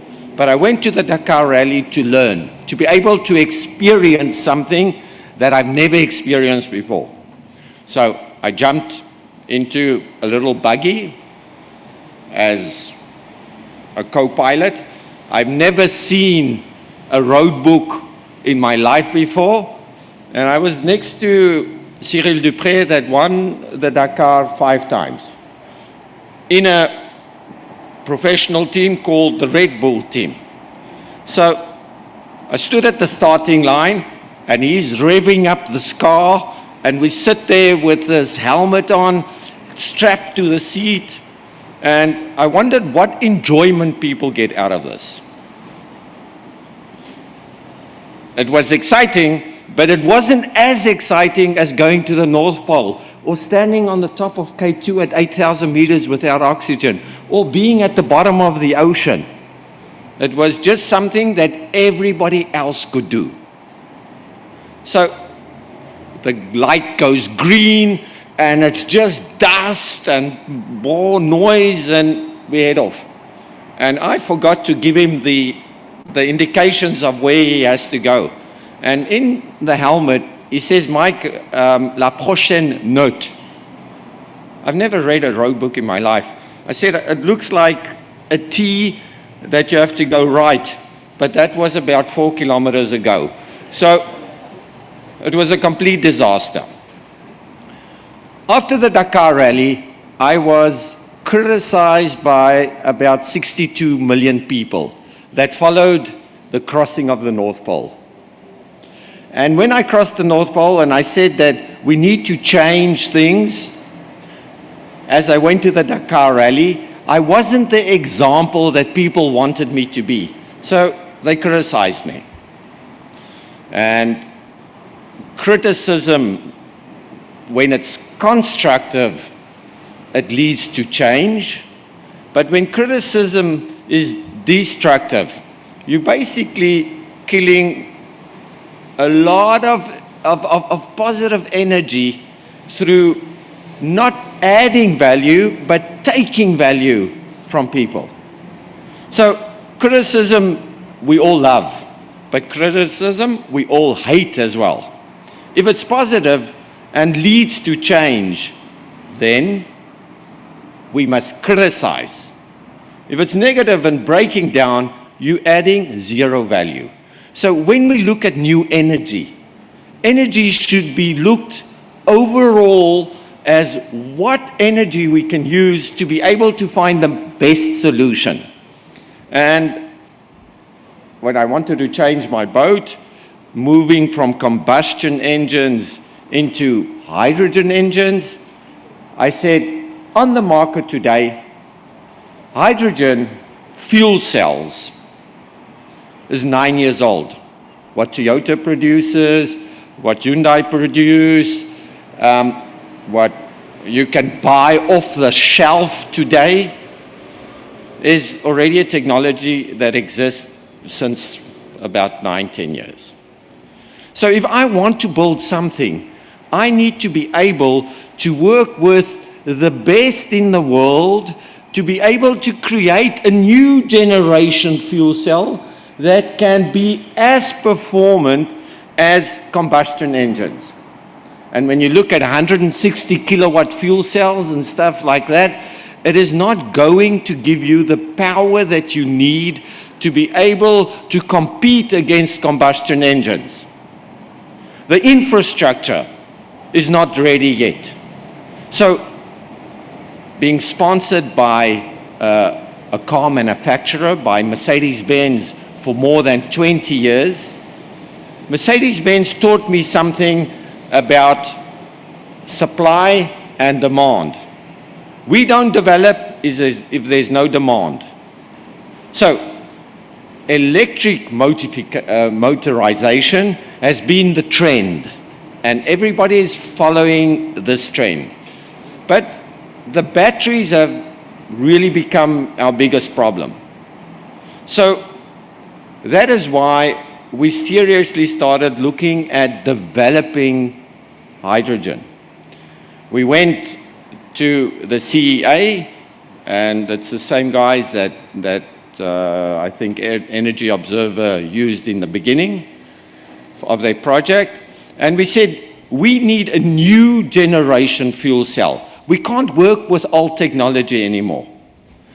And we need to use this fuel cell in a competition against combustion engines, to be able to visually see that hydrogen can be as performant and efficient as combustion engines.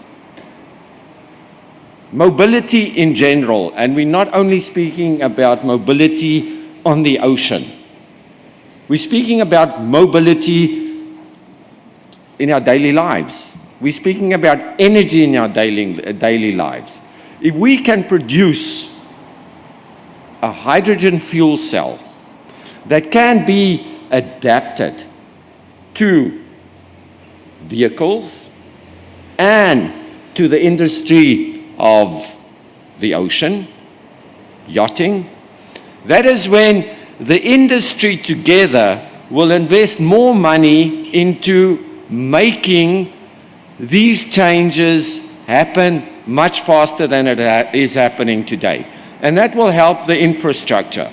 So the CEA has got $2 billion that they need to put into developing hydrogen. So that's been happening now. Companies like INEOS, they're investing in grey hydrogen, and production is slowly increasing.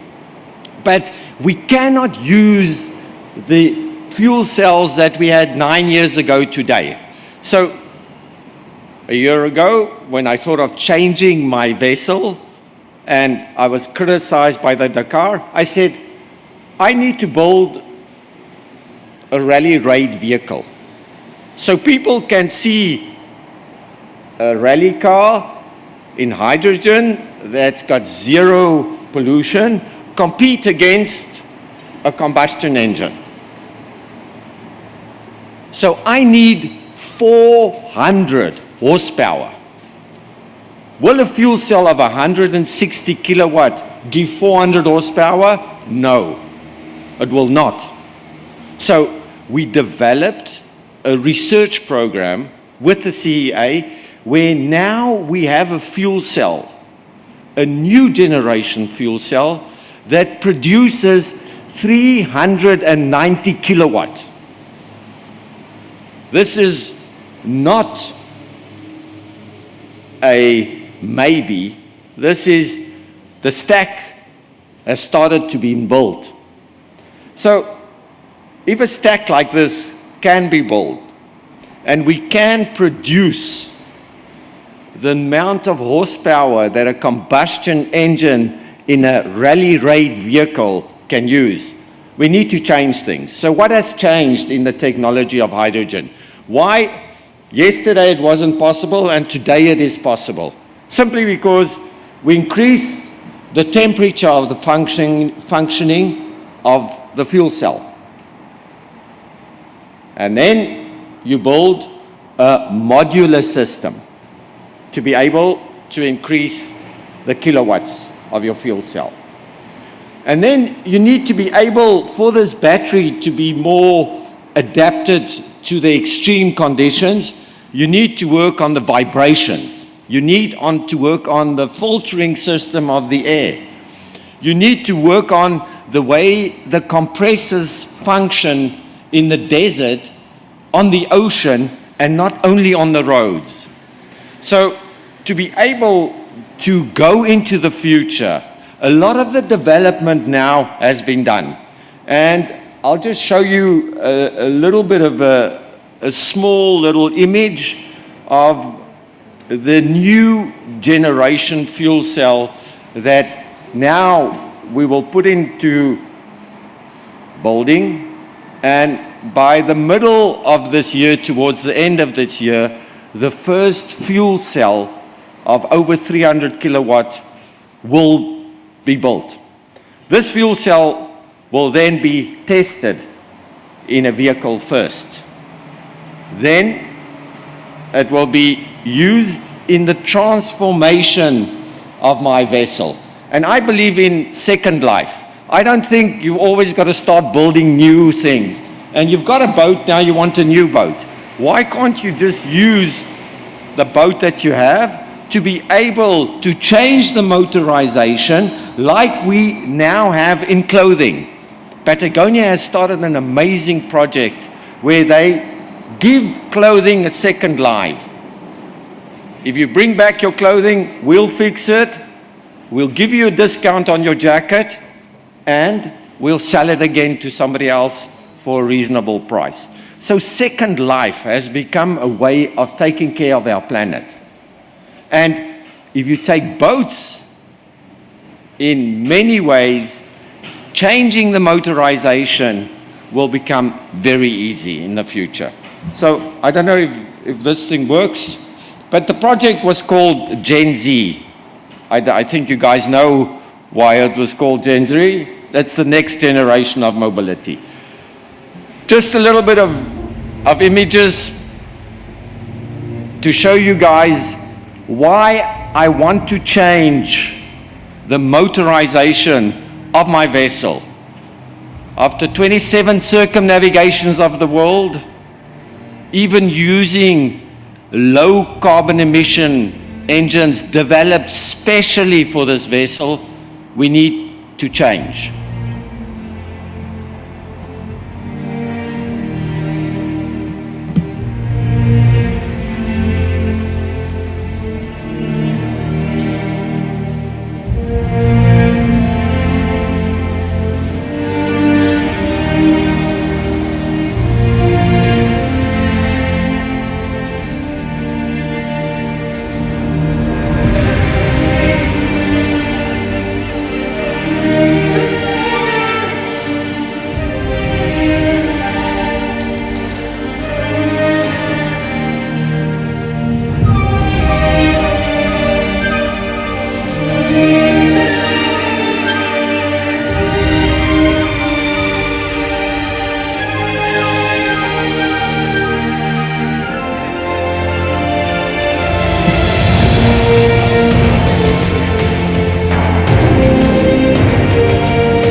So for me to carry on the mission of education, conservation, research, and obviously education, I need to change. And now that this fuel cell, this high performance fuel cell is going to be built, it's time to be able to make the change.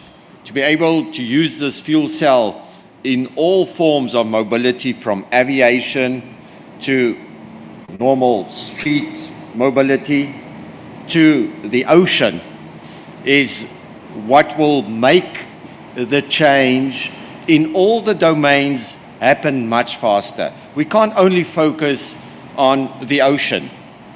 Yes, it's a sector, but if it's proven technology on the street, that can go into these yachts, that is when things are going to happen very fast.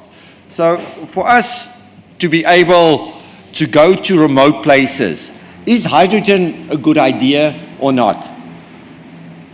Obviously, those are the questions that we need to ask. And I'm willing to take the risk to go to remote places because I can always paddle my boat back. I don't care. I can always sail my boat back. So to be able to be not only sailing around civilization, but to go to remote places would show that this technology actually is trustworthy. We need to trust it. At this stage, we question it. And if we change our mind from questioning it to trusting it, it will be used. It is not the problem of the technology, it's the problem of how we think about the technology. And many things in life. I was told it wasn't possible to go to the North Pole at night. I went to the North Pole at night. It wasn't possible to climb 8,000 meters one after the other, and I climbed it. So make the impossible possible by the way we change how we think. And then this technology will be accepted. Conferences like this becomes reference points for the world. Go out there, speak about it, make the changes, and propose that as the option, or one of the only options. Don't offer anything else but the right solution that will lead to a greener life. So, just a little bit of a video to give you guys an idea of what we need in power for a 35-meter vessel to break through the ice. And if you think of combustion engines and diesel engines, today combustion and diesel engines gives us the trustworthiness and gives us the power to be able to do these type of things. If we cannot find the equal in hydrogen, we can't use it. It can't be safe. So by creating high performance hydrogen fuel cells, that will give us the solution to be able to go to these places and do the same thing with zero emission. So the big problem is not only to allow us to go to these places to do the research, but the big problem is this hydrogen created in a green way? We speak a lot about gray hydrogen, but green hydrogen with high performance fuel cells is the only solution. If we're going to create hydrogen through normal polluting electricity, it's not the solution. The way we produce the hydrogen should be 100% green. In Europe, we waste 30% of all energy. If that 30% of energy we waste can be used for the production of hydrogen, then we can run all the cargo ships in the world. So the solution is there. We've just got to be able to put our minds together to save what we waste, to turn that into an energy that's green, to be able to stop shipping as we think shipping, and it is one of the most polluting carbon activities that we have in the world. So, just to finish it off a little bit, we've spoken, and I'm not going to take your time on that, about full electric, about hybrid, petrol with an electric engine or hydrogen engine, then hydrogen, and then hydrogen with the thermal energy. We look at the efficiency of what is proposed today to the consumer. And that is worrying. If you think that biodiesel, biomethane is a solution, it's not a solution, it's a step into the right direction, but the one of the most efficient solutions is 100% hydrogen today. And then this is the fuel cell that now has been created, studied, and is going into being built. It's a fuel cell that will cover 300 kilowatts. It is something completely new. And the next generation of fuel cells that will allow us to develop the industry much quicker. So this powertrain now has been built with partners that I have created, by the research that has been done, and the powertrain of the electric motors, the compressors, the fuel cell, the storage, and storage becoming much smaller and not as round and encumbering as before, will allow us to take this technology that was quite a heavy technology and make it a much lighter technology that can go into all these vessels in Monaco in 2023. So look at the solutions to be able to use these solutions into the future. Thank you very much, guys. Thank you, Mike. Stay. Thank you very much. Well done. Good job. Thank you. It's always a pleasure. It's always an honor and a pleasure. Now it's your time to ask a question to Mike if you want him to develop certain things, or if he was efficient enough, I'm sure. Yes, you have one question here, please.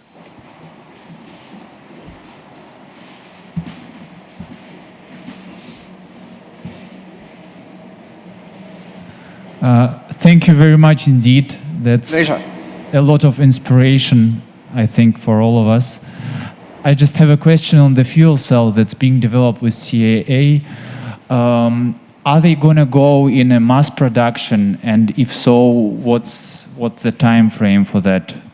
I'm speaking about this high-performance fuel cell. The high-performance fuel cell is specifically built to be able to use that fuel cell in my vessel and to be able to showcase this fuel cell against combustion engines to be built into a rally raid vehicle. Because if you don't show that it can be competitive, then people don't believe it.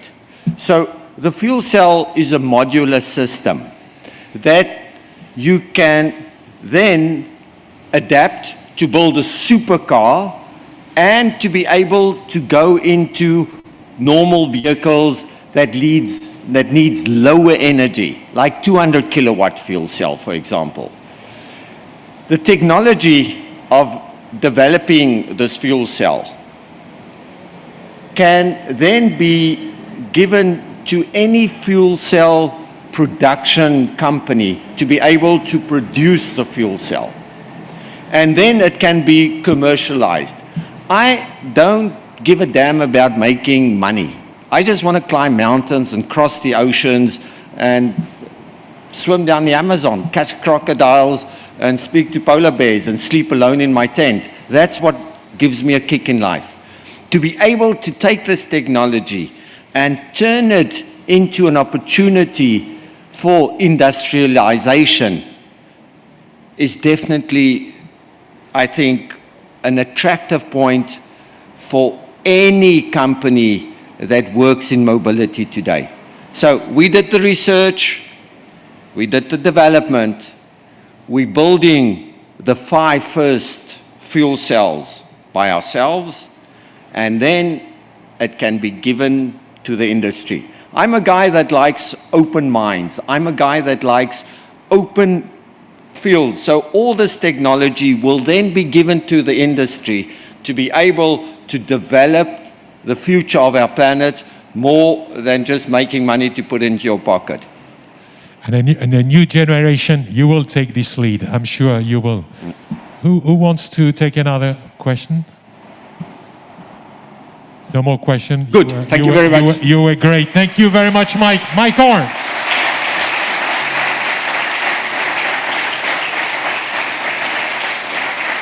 Wow. Wow. And now it's time to see how we can develop this. And it's a pleasure to welcome here to the stage Mr. Jean-Yves Sossol, Director of LaCiotat Shipyards, for LaCiotat Refit Shipyards, putting its weight behind green hydrogen propulsion. Please. Thank you. Thank you very much. Oh no, another French guy. I'm sorry. I will do my best. It's quite impressive to speak immediately after Mike Horn, but I will do my best. So I'm the Managing Director of LaCiotat Shipyards, a company that operates the refit shipyards in La Ciotat. And before I start, I would like to thank deeply the Yacht Club de Monaco for their invitation and the opportunity given to share our view and our experience of sustainability. Maybe we can start by watching a little movie, because I have a great announcement to make today. Unfortunately, Jeremy spoiled a little bit this announcement. Yes, we will have Innova and hydrogen on our yards, but... Let's watch this video. Yeah, it explains a lot.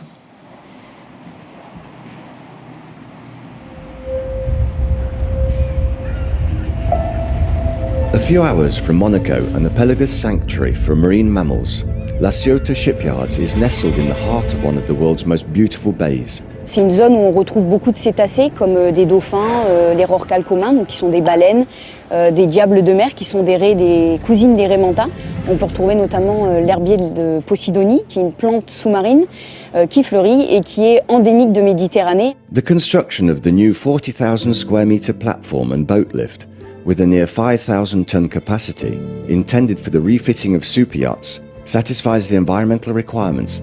Sustainable development has always been at the very heart of our model. It's not just about the environment, it's also about the people who live in this environment. In total, about €5 million will be invested in equipment for reducing the environmental impact of the project. L'opération Yachting Village a été conçue comme un lieu de vie à taille humaine, offrant des locaux totalement adaptés aux activités et dans un cadre environnemental soigné avec l'aménagement de nombreux espaces verts. Il a été décidé de dédier un lot à une entreprise innovante qui vise à réduire ou diminuer l'empreinte environnementale des chantiers. En décembre 2020, il a été lancé un appel à projet. Le lauréat est Innova. Alors Innova, qu'est-ce que c'est ? C'est tout simplement la première marque de bateau au monde à sortir avec une propulsion électro-hydrogène. Pouvoir s'implanter ici, pour moi, c'est un rêve de gosse, clairement. Et puis clairement, le yachting durable en plus, puisque c'est maintenant la direction que prend aussi LaCiotat Shipyard, qui est très ancrée. Et Innova, forcément, ça match. Through this groundbreaking project, LaCiotat Shipyards is solidly based on the desire to neutralize its environmental impact and preserve the world's oceans.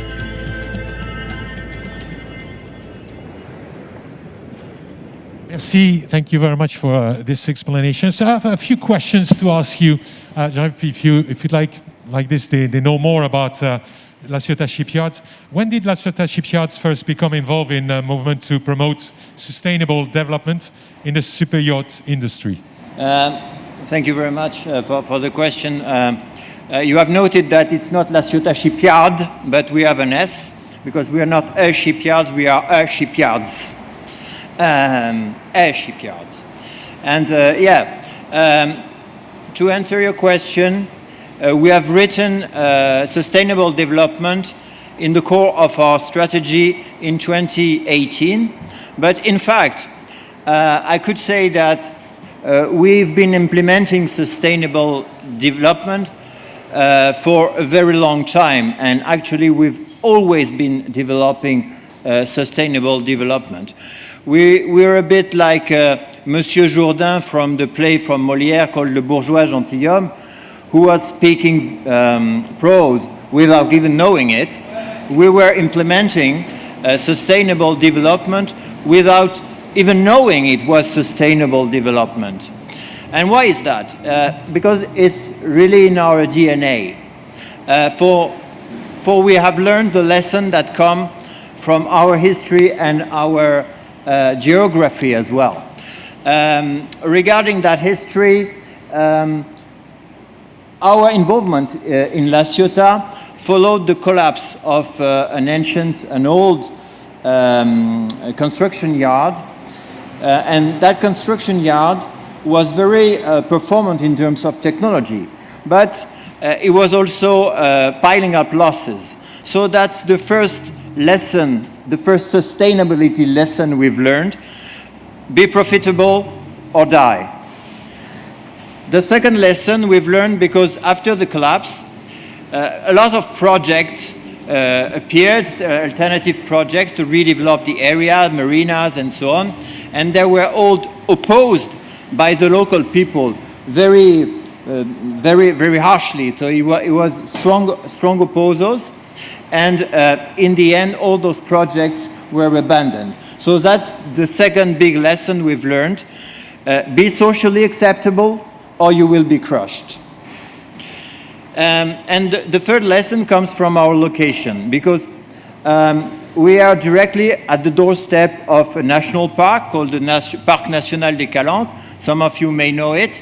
So it's a very fragile, a very pristine environment, and so it means that this environment has to be protected. And of course, there are tons of state regulation to prevent any pollution going into the protected area. So the third lesson we've learned is respect the environment or you will be forbidden to operate, very simply. So sustainable development, we could say it's in our DNA.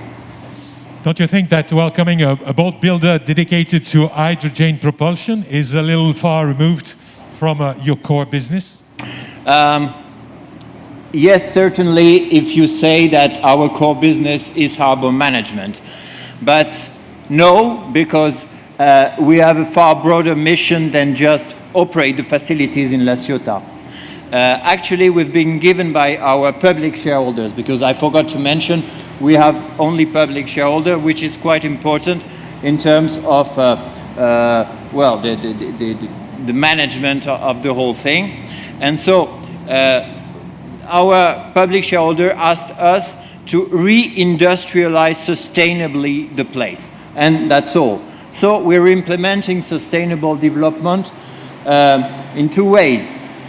Yes, we improve and constantly improve our infrastructure, but that's the basic part, and I think all the harbors are doing this. But more important, we have a focus on fostering and supporting innovation in our yards. And yes, the infrastructure element is probably the one on which we have the tightest grip. It's also probably the one that can deliver the greatest impact in the short term, but in the longer term, we are convinced that only innovation can bring real solutions. So that's the direction we want to go. Of course, innovation, it's good to say, let's innovate, but it's not something that you can buy off the shelf, especially in our position. It's more an environment thing. It's an ecosystem thing. And there, I think, LaCiotat, we have a great advantage, because our harbor is not the preserve of any one brand or any one company. We're much an ecosystem of independent companies. Of course, we have some bigger companies than others, and I'm sure that you know some of them. But, well, there is no dominant company.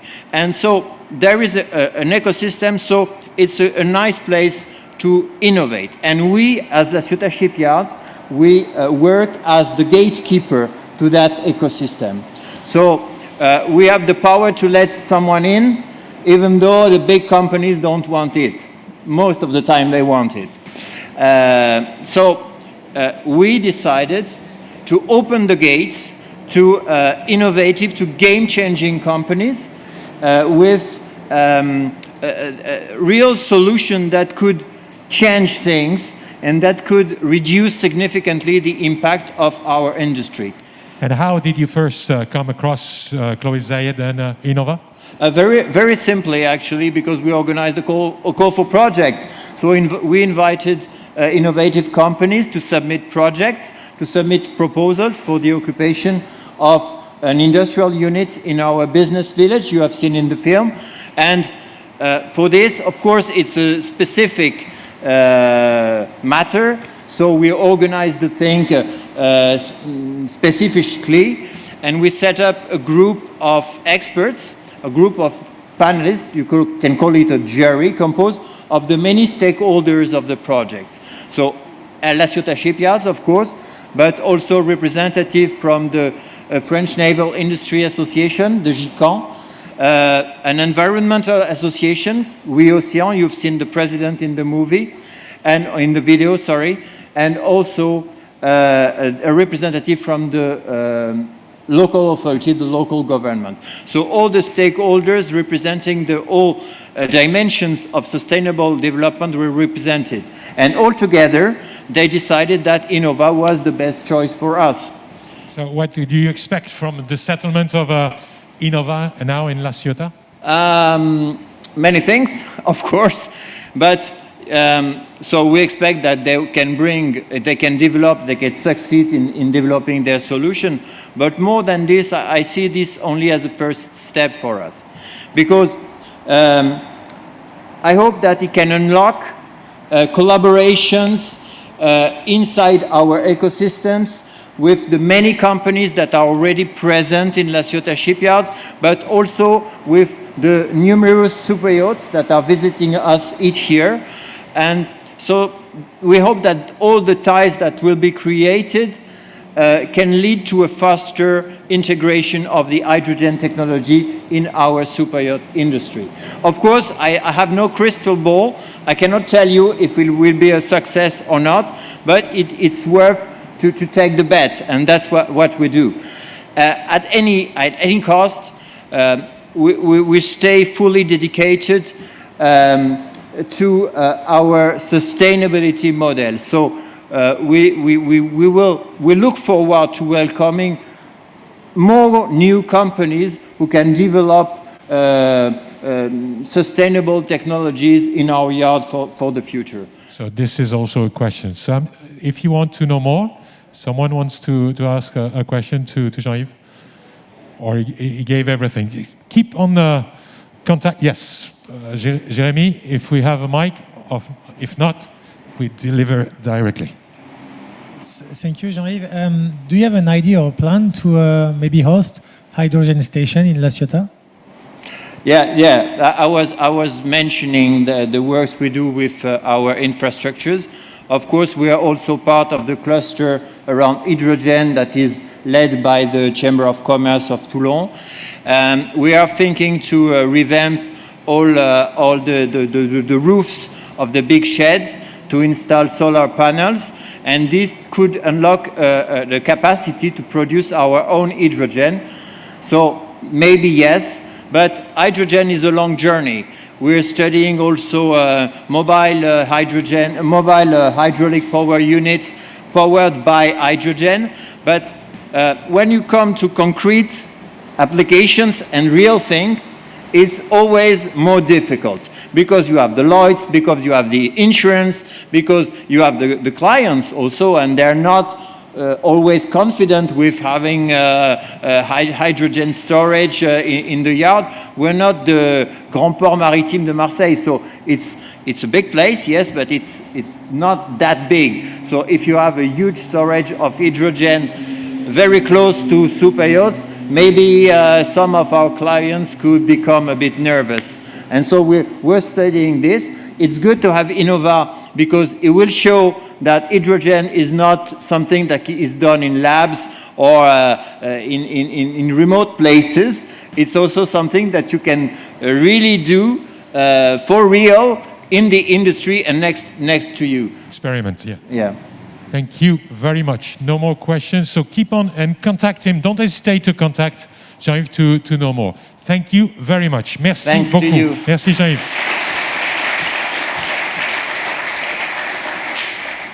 We said that the Yacht Club, Bernard said it, is a platform. A platform also for measuring the impact of super yachts to reduce their emissions. And it's time now to see the Sea Index and also the Yeti tool. So I'd love to give the word now, because they are not here with us. They are abroad, and they will take the word now. It's Mr. Robert Van Tol, Executive Director for Water Revolution. And he will be also followed by Mr. Bram de Jongier. Please, I'm sure you're in, and if we can hear from you. Sorry for the delay. We've been long, but thank you very much, and welcome at the Yacht Club of Monaco. So liaison should be done with them, and we will hear them. Mr. Robert Van Tol. Good afternoon, everyone. Do we Thank have you very much for the having liaison? us. Or if we don't, maybe we're live. It's okay? Good. Thank you. We hear you. Good afternoon, everyone. Thank you very much for having us. I first would like to give the floor to the initiator of Water Revolution Foundation, Dr. Vienna Eleutheri. Thank you, Robert. Can you hear me? Yes, we do. Oh, thank you. Thank you. Good morning to everyone. Thank you so much to His Serene Highness, the Prince of Monaco. It's an honor to be here. And thank you to Mr. Bernard Alessandri for having us here, presenting in this great event. This event today is more important than ever because the merger of the ecological and the pandemic crisis remind us how fragile our systems are. But being here all together also reminds us that we have a great power, the power that can make us stronger and healthier now and for our future.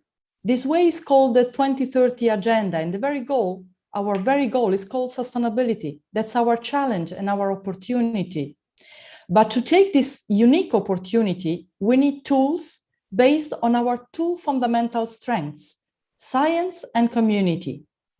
That's why it's an honor and a pleasure to share with you our work at Water Revolution Foundation on Yeti.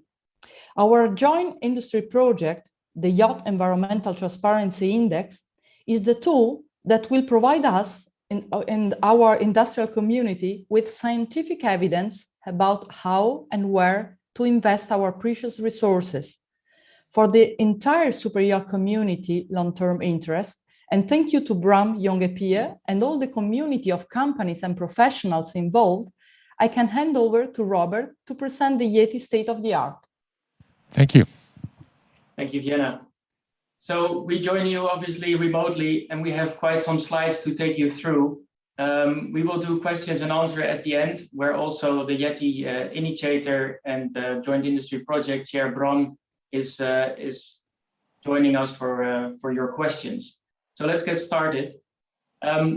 We would like to emphasize that today the Yacht Environmental Transparency Index is aimed at comparing a very different group of yachts, very different type of yachts, because we need a mechanisms to stimulate, recognize, and reward environmental friendlier choices.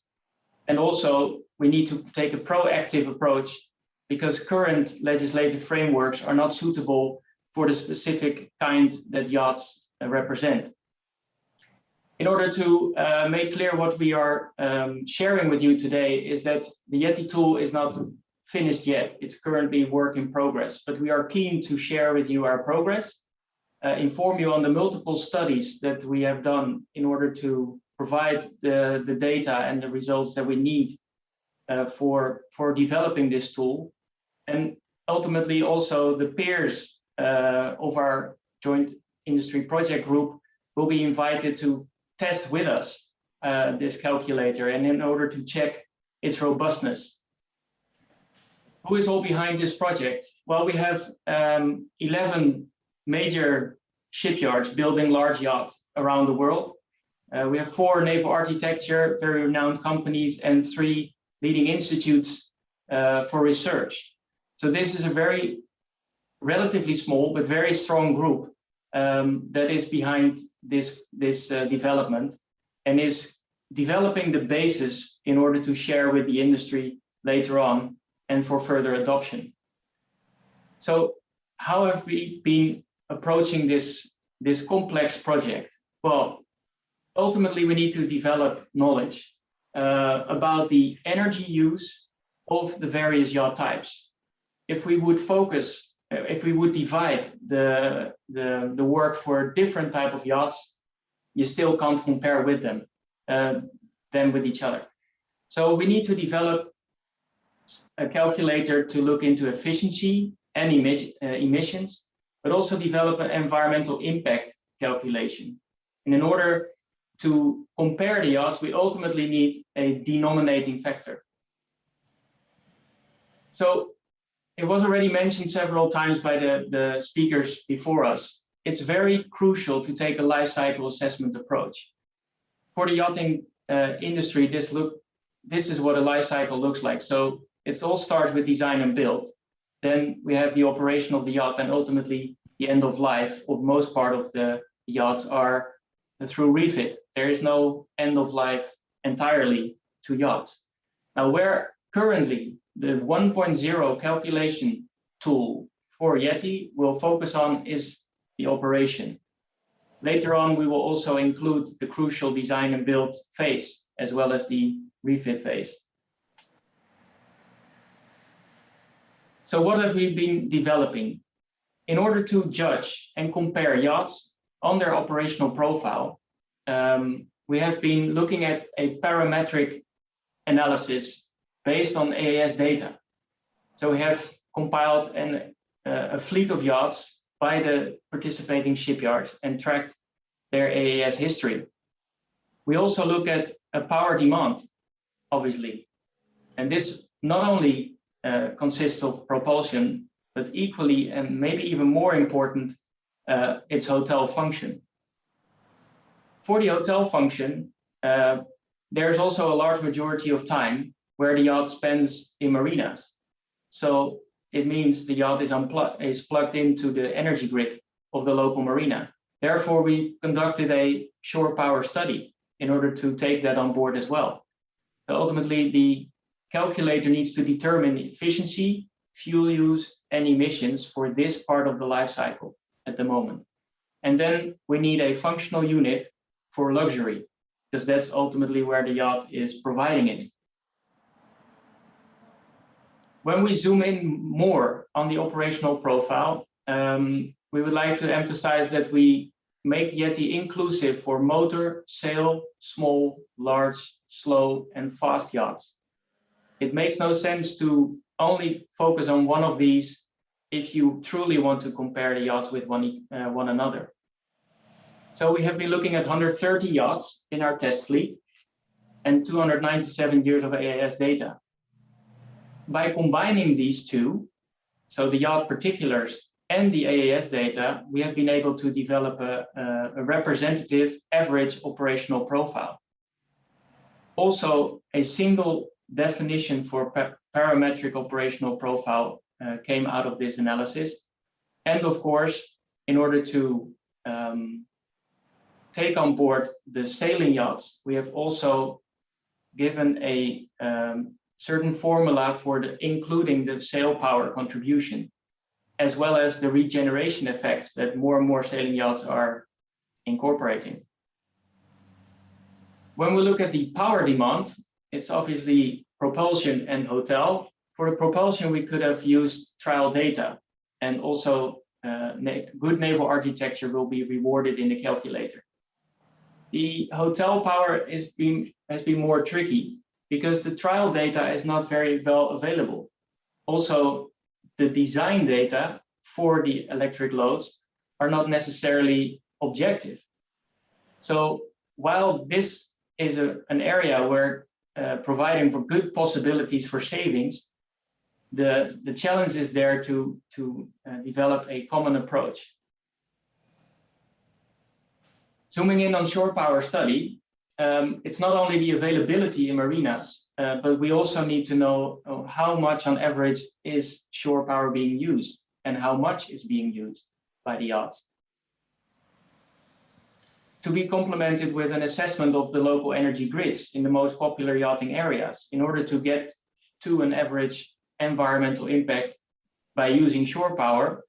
And all three of these are incorporated in the tool in order to provide for this important energy source.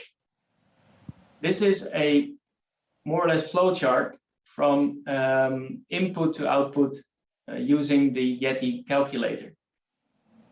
So the 1.0 beta version, I repeat, will focus on the operational life of the yacht. So on the left side as input, you see the yacht particulars, the power demand, but also the power supply. These will be inputs for our calculator, which is the middle box. Again, the parametric operational profile and all the elements there, including fuel use and emissions, and those arrive at a specific score in eco points. And these eco points will need to be divided by the functional unit for a given year. Whether we will create this into a star rating system or a score rating system, that is ultimately up to the group to decide, but you will understand and fully agree that the calculator is the most important to develop at this moment before we arrive at an index and choose the mechanism for this rating system. So the functional unit is a very important decision to be made by the group and to embraced by the industry. And that is because yachts are not people movers, they are movable luxury spaces. So how do you approach that? What is the functional unit of luxury? A current consideration, and I underline that this is a current consideration, is gross tonnage. But this needs to be determined by a large amount of fleet calculations, so we can have the scientific and reliable evidence for choosing this as functional unit. I also like to underline that Yeti aims to be neutral for the type of yacht, which we already covered, the size, but also for top speed. So this is currently work in progress. We are focusing our current work or the remaining work on the engine and generator data. So very important to collect the emission data from all main engines and generators. Also the hotel power description, as we just mentioned, the load balances is something we are currently working on. A fleet review and rating system we just covered, and ultimately also an automation of the tool to be used and easily used with a user-friendly interface by the yachting community.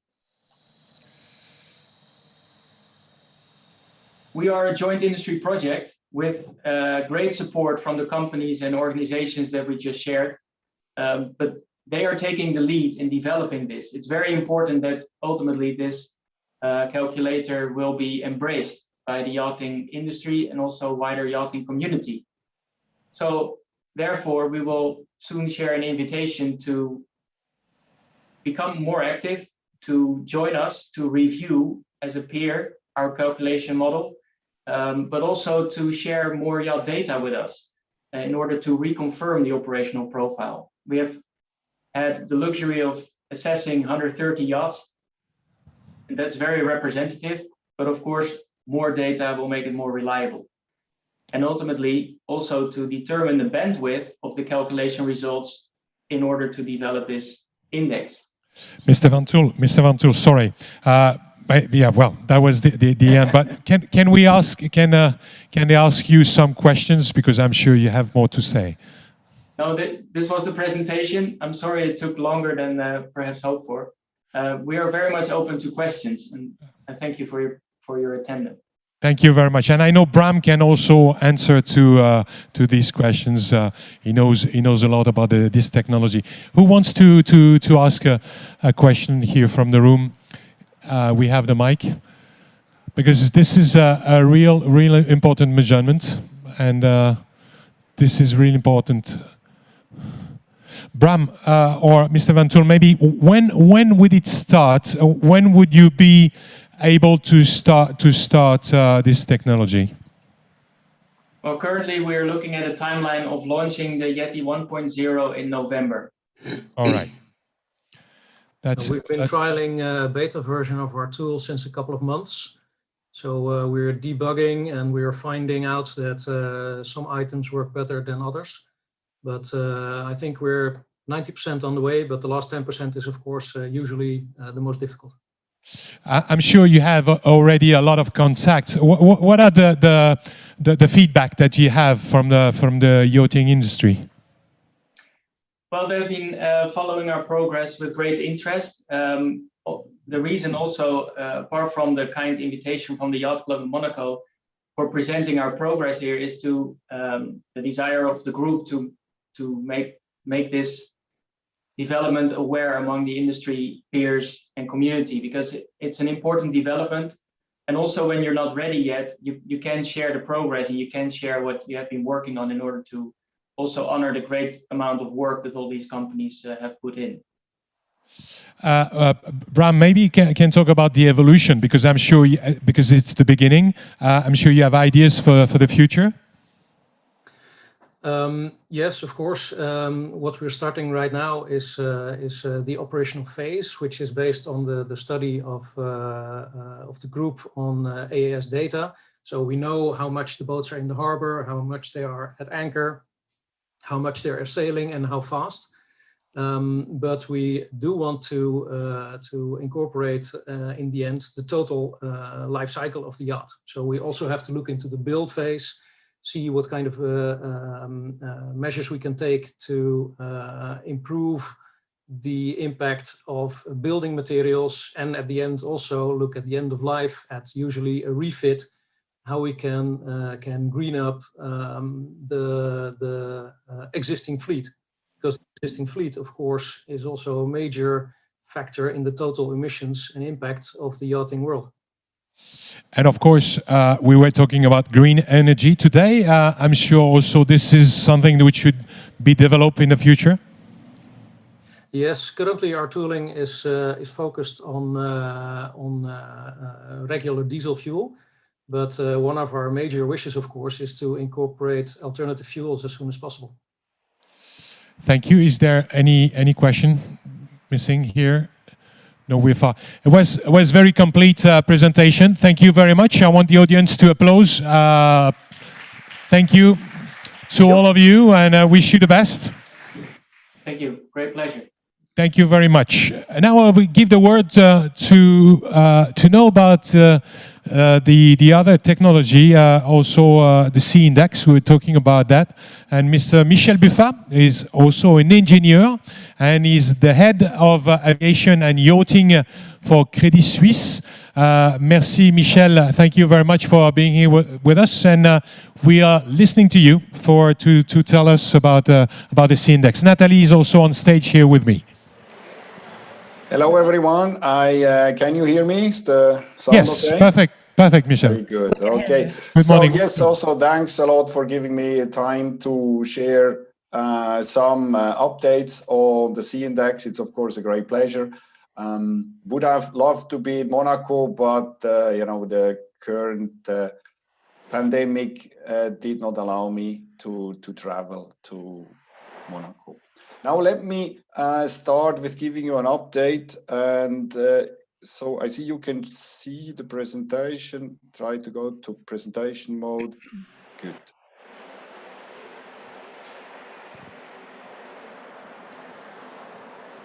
So looking back, we launched the Sea Index in 2020. Again, why did we do that? Because sometimes we hear questions, especially me being a representative of a bank.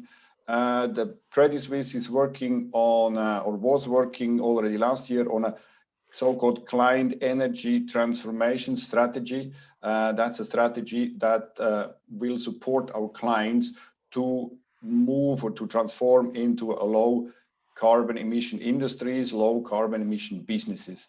And there we realized there was no standardized index to measure carbon emissions. So we said, how can we improve if we don't even have a possibility to measure? So we decided, because there was nothing around, not wait until somebody else does something. So we said, okay, let's do it ourselves. So with the vision to create a simple, easy to use index, so we want to support this transformation.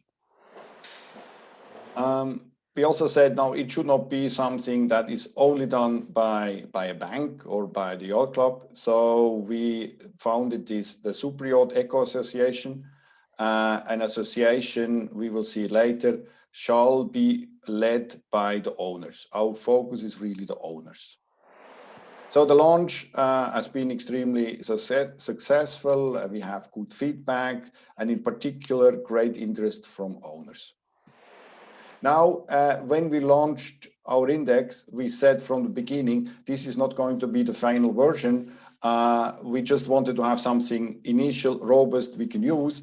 But we always said we want to develop this index over time, it to become more complete. And ultimately, we want also to consider other emissions, not just the CO2 emissions. So we are currently doing what we said we would do, and the next step that we are doing is now we want to include the moving patterns. Why is this important? You know, the first edition of our index is very similar to what is used in the commercial shipping industry.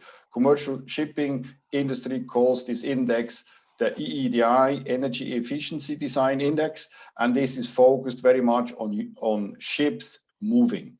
But as we all know, yachts don't move all the time. In fact, most of the time they're at anchor, they're moored. So we will make an evolution of our index, which also considers this fact. And of course, same as it was mentioned before, of course, that puts a lot of emphasis on auxiliary systems, on hotel load, which becomes more important. So we do have data available. We have started with the analysis, and we will soon be able to modify our index accordingly. So this will be, as I said, an evolution, a modification. The main criteria for our index will remain the same. It still is a design index. So it's not an index who considers how individual owners operate the yacht. So one yacht has one rating independent how you use it. It will remain simple to calculate with only a handful of input data. It will be easy to understand. We keep the 5-star rating. And I think this is the most important. It will be a clear and correct system to distinguish between high and low carbon emission levels of yachts. So an easy way to compare two yachts. So very soon, we will launch then the extended C index. The index, as I said, is issued by the Super Yacht Eco Association. So this association by owners, by industry partners, builders, everybody can join. Even though all the members, they know a lot about yachting, they're not the specialists to do certification. Certification must be done by specialists. And so you unavoidably need a partner, a competent, independent partner who is beyond any doubt. The partner must be experienced, globally active, and very reliable. So I'm proud to announce today here that we have a partnership with the Lloyd's Register. From now on, our index ratings that we issue will be endorsed by Lloyd's Register. They will make sure that the database or the input data are verified. They are transparent. It's very clear what was used to calculate. And of course, with their unprecedented experience and credibility, they will also support a lot our index. So we are really happy to announce that's all brand new, but really looking forward to this collaboration and to the add-on to our index. So all I can say is join us, become a member, and this is, I think, maybe it's important to explain. We haven't done so far. This association, it's not a closed circle by some people. It's open, and it's open to individual members, so to people, and this is foreseen for yacht owners who have their yacht certified, and it's open to corporate members. So these are industry partners of the yachting industry, which commit to use the index in their daily business. These may be brokers who would then commit to use the index when they have a description of their yacht, on the internet at the yacht show in Monaco. You will be see, okay, what star rating, C index rating does a yacht have? So these are the partners. They will work together, and as we have more and more yacht certified and more partners, this will become a very strong and mostly and really independent association. So what are the next steps? As mentioned, first priority is now the update of the C index with these moving patterns. There we work with high, priority on it. And of course, which is very important for us, is the close dialogue with the industry. We feel very much that we need to do something, and we cannot do it alone. We need to do it as an industry as a whole. We feel very much that our index provides what is needed to do the first steps. It offers the possibility to compare yachts, to understand which one has lower emissions, which one has higher emissions. And we feel it's really what we need at this time for the industry. So we want to work together, because ultimately we all have this common goal. We want to make yachting more sustainable, because we all depend on this industry, and an industry can only survive if it's sustainable. So thank you very much. Thank you. Opening for questions. Thank you, Michel. Yes, thank you very much, Michel. Thank you for that. Nathalie Kever is also a representative from C-Index here with us, so you can add a few things. Yes, I'm the contact person for the C-Index, so please, if you have any queries, I'm not far. I'm in the building, and I'll be very happy to take your calls and to answer your questions. So it's good news with this partnership with Lloyd's Registers, of course, registered today. I know you are also followed by Mr. Dr. Hannes Florian Rentsch from the Scientific Committee representative. Thank you very much also being with us. If someone in the room has a question, so feel free to ask if you want to know more. You have two different measurements here. One maybe goes more to the owners. That was Michel was saying, is the C-Index, and the others goes more to wider to the yachting area. yes, as Michel rightly said, when it was launched in September, so it's up and running. It's an index that's very, very easy to use, and the result is very quick. So it's maybe less ambitious than other indexes that are in the future going to look at the whole life cycle of the yacht, but that's where we place ourselves. So yeah. Of course. So it was very, very clear for that. Is there any question? No. No question from the room. It was also a complete presentation. Thank you very much, Michel. Thank you. We look forward to see you here in Yacht Club in Monaco. Wish you the best, and all the best. You said this will be launched in not in long time, huh? Is that right? Yes, of course. We don't expect it to take much more time, but we will still need some time before we're ready. Yeah, it should not be a too big exercise. And as maybe just to add on something that was said before, our index really has the purpose to have something available now. Mm-hmm. So now we can react, people or owners can compare two yachts right now. It will not give you an answer if you have to change one generator, yes or no, which one is better. If you go to that level of detail, then our index is not the answer. Remember, we have a rating of 5 stars. So that's not that fine, but this is not the purpose. The purpose is to really raise awareness with the owners and give them possibility to make a differentiation between high emission and low emission yachts. And this is what we can do, very easy, very quick. So this is the important part for our index, and this is how we develop it further, that it remains this way. And we can do that now. With a pleasure. Thank you very much. Thank you for that. Thank you to all of you. Merci beaucoup de votre attention. It was a pleasure, great pleasure to have you here for this symposium. Wish you the best. We'll see you, I hope, at the beginning of July, from the 6th to the 10th of July. New Energy Challenge. So this will be beginning of July. Thank you very much and take care. Okay? Feel free to come back. Merci. À bientôt. Everyone.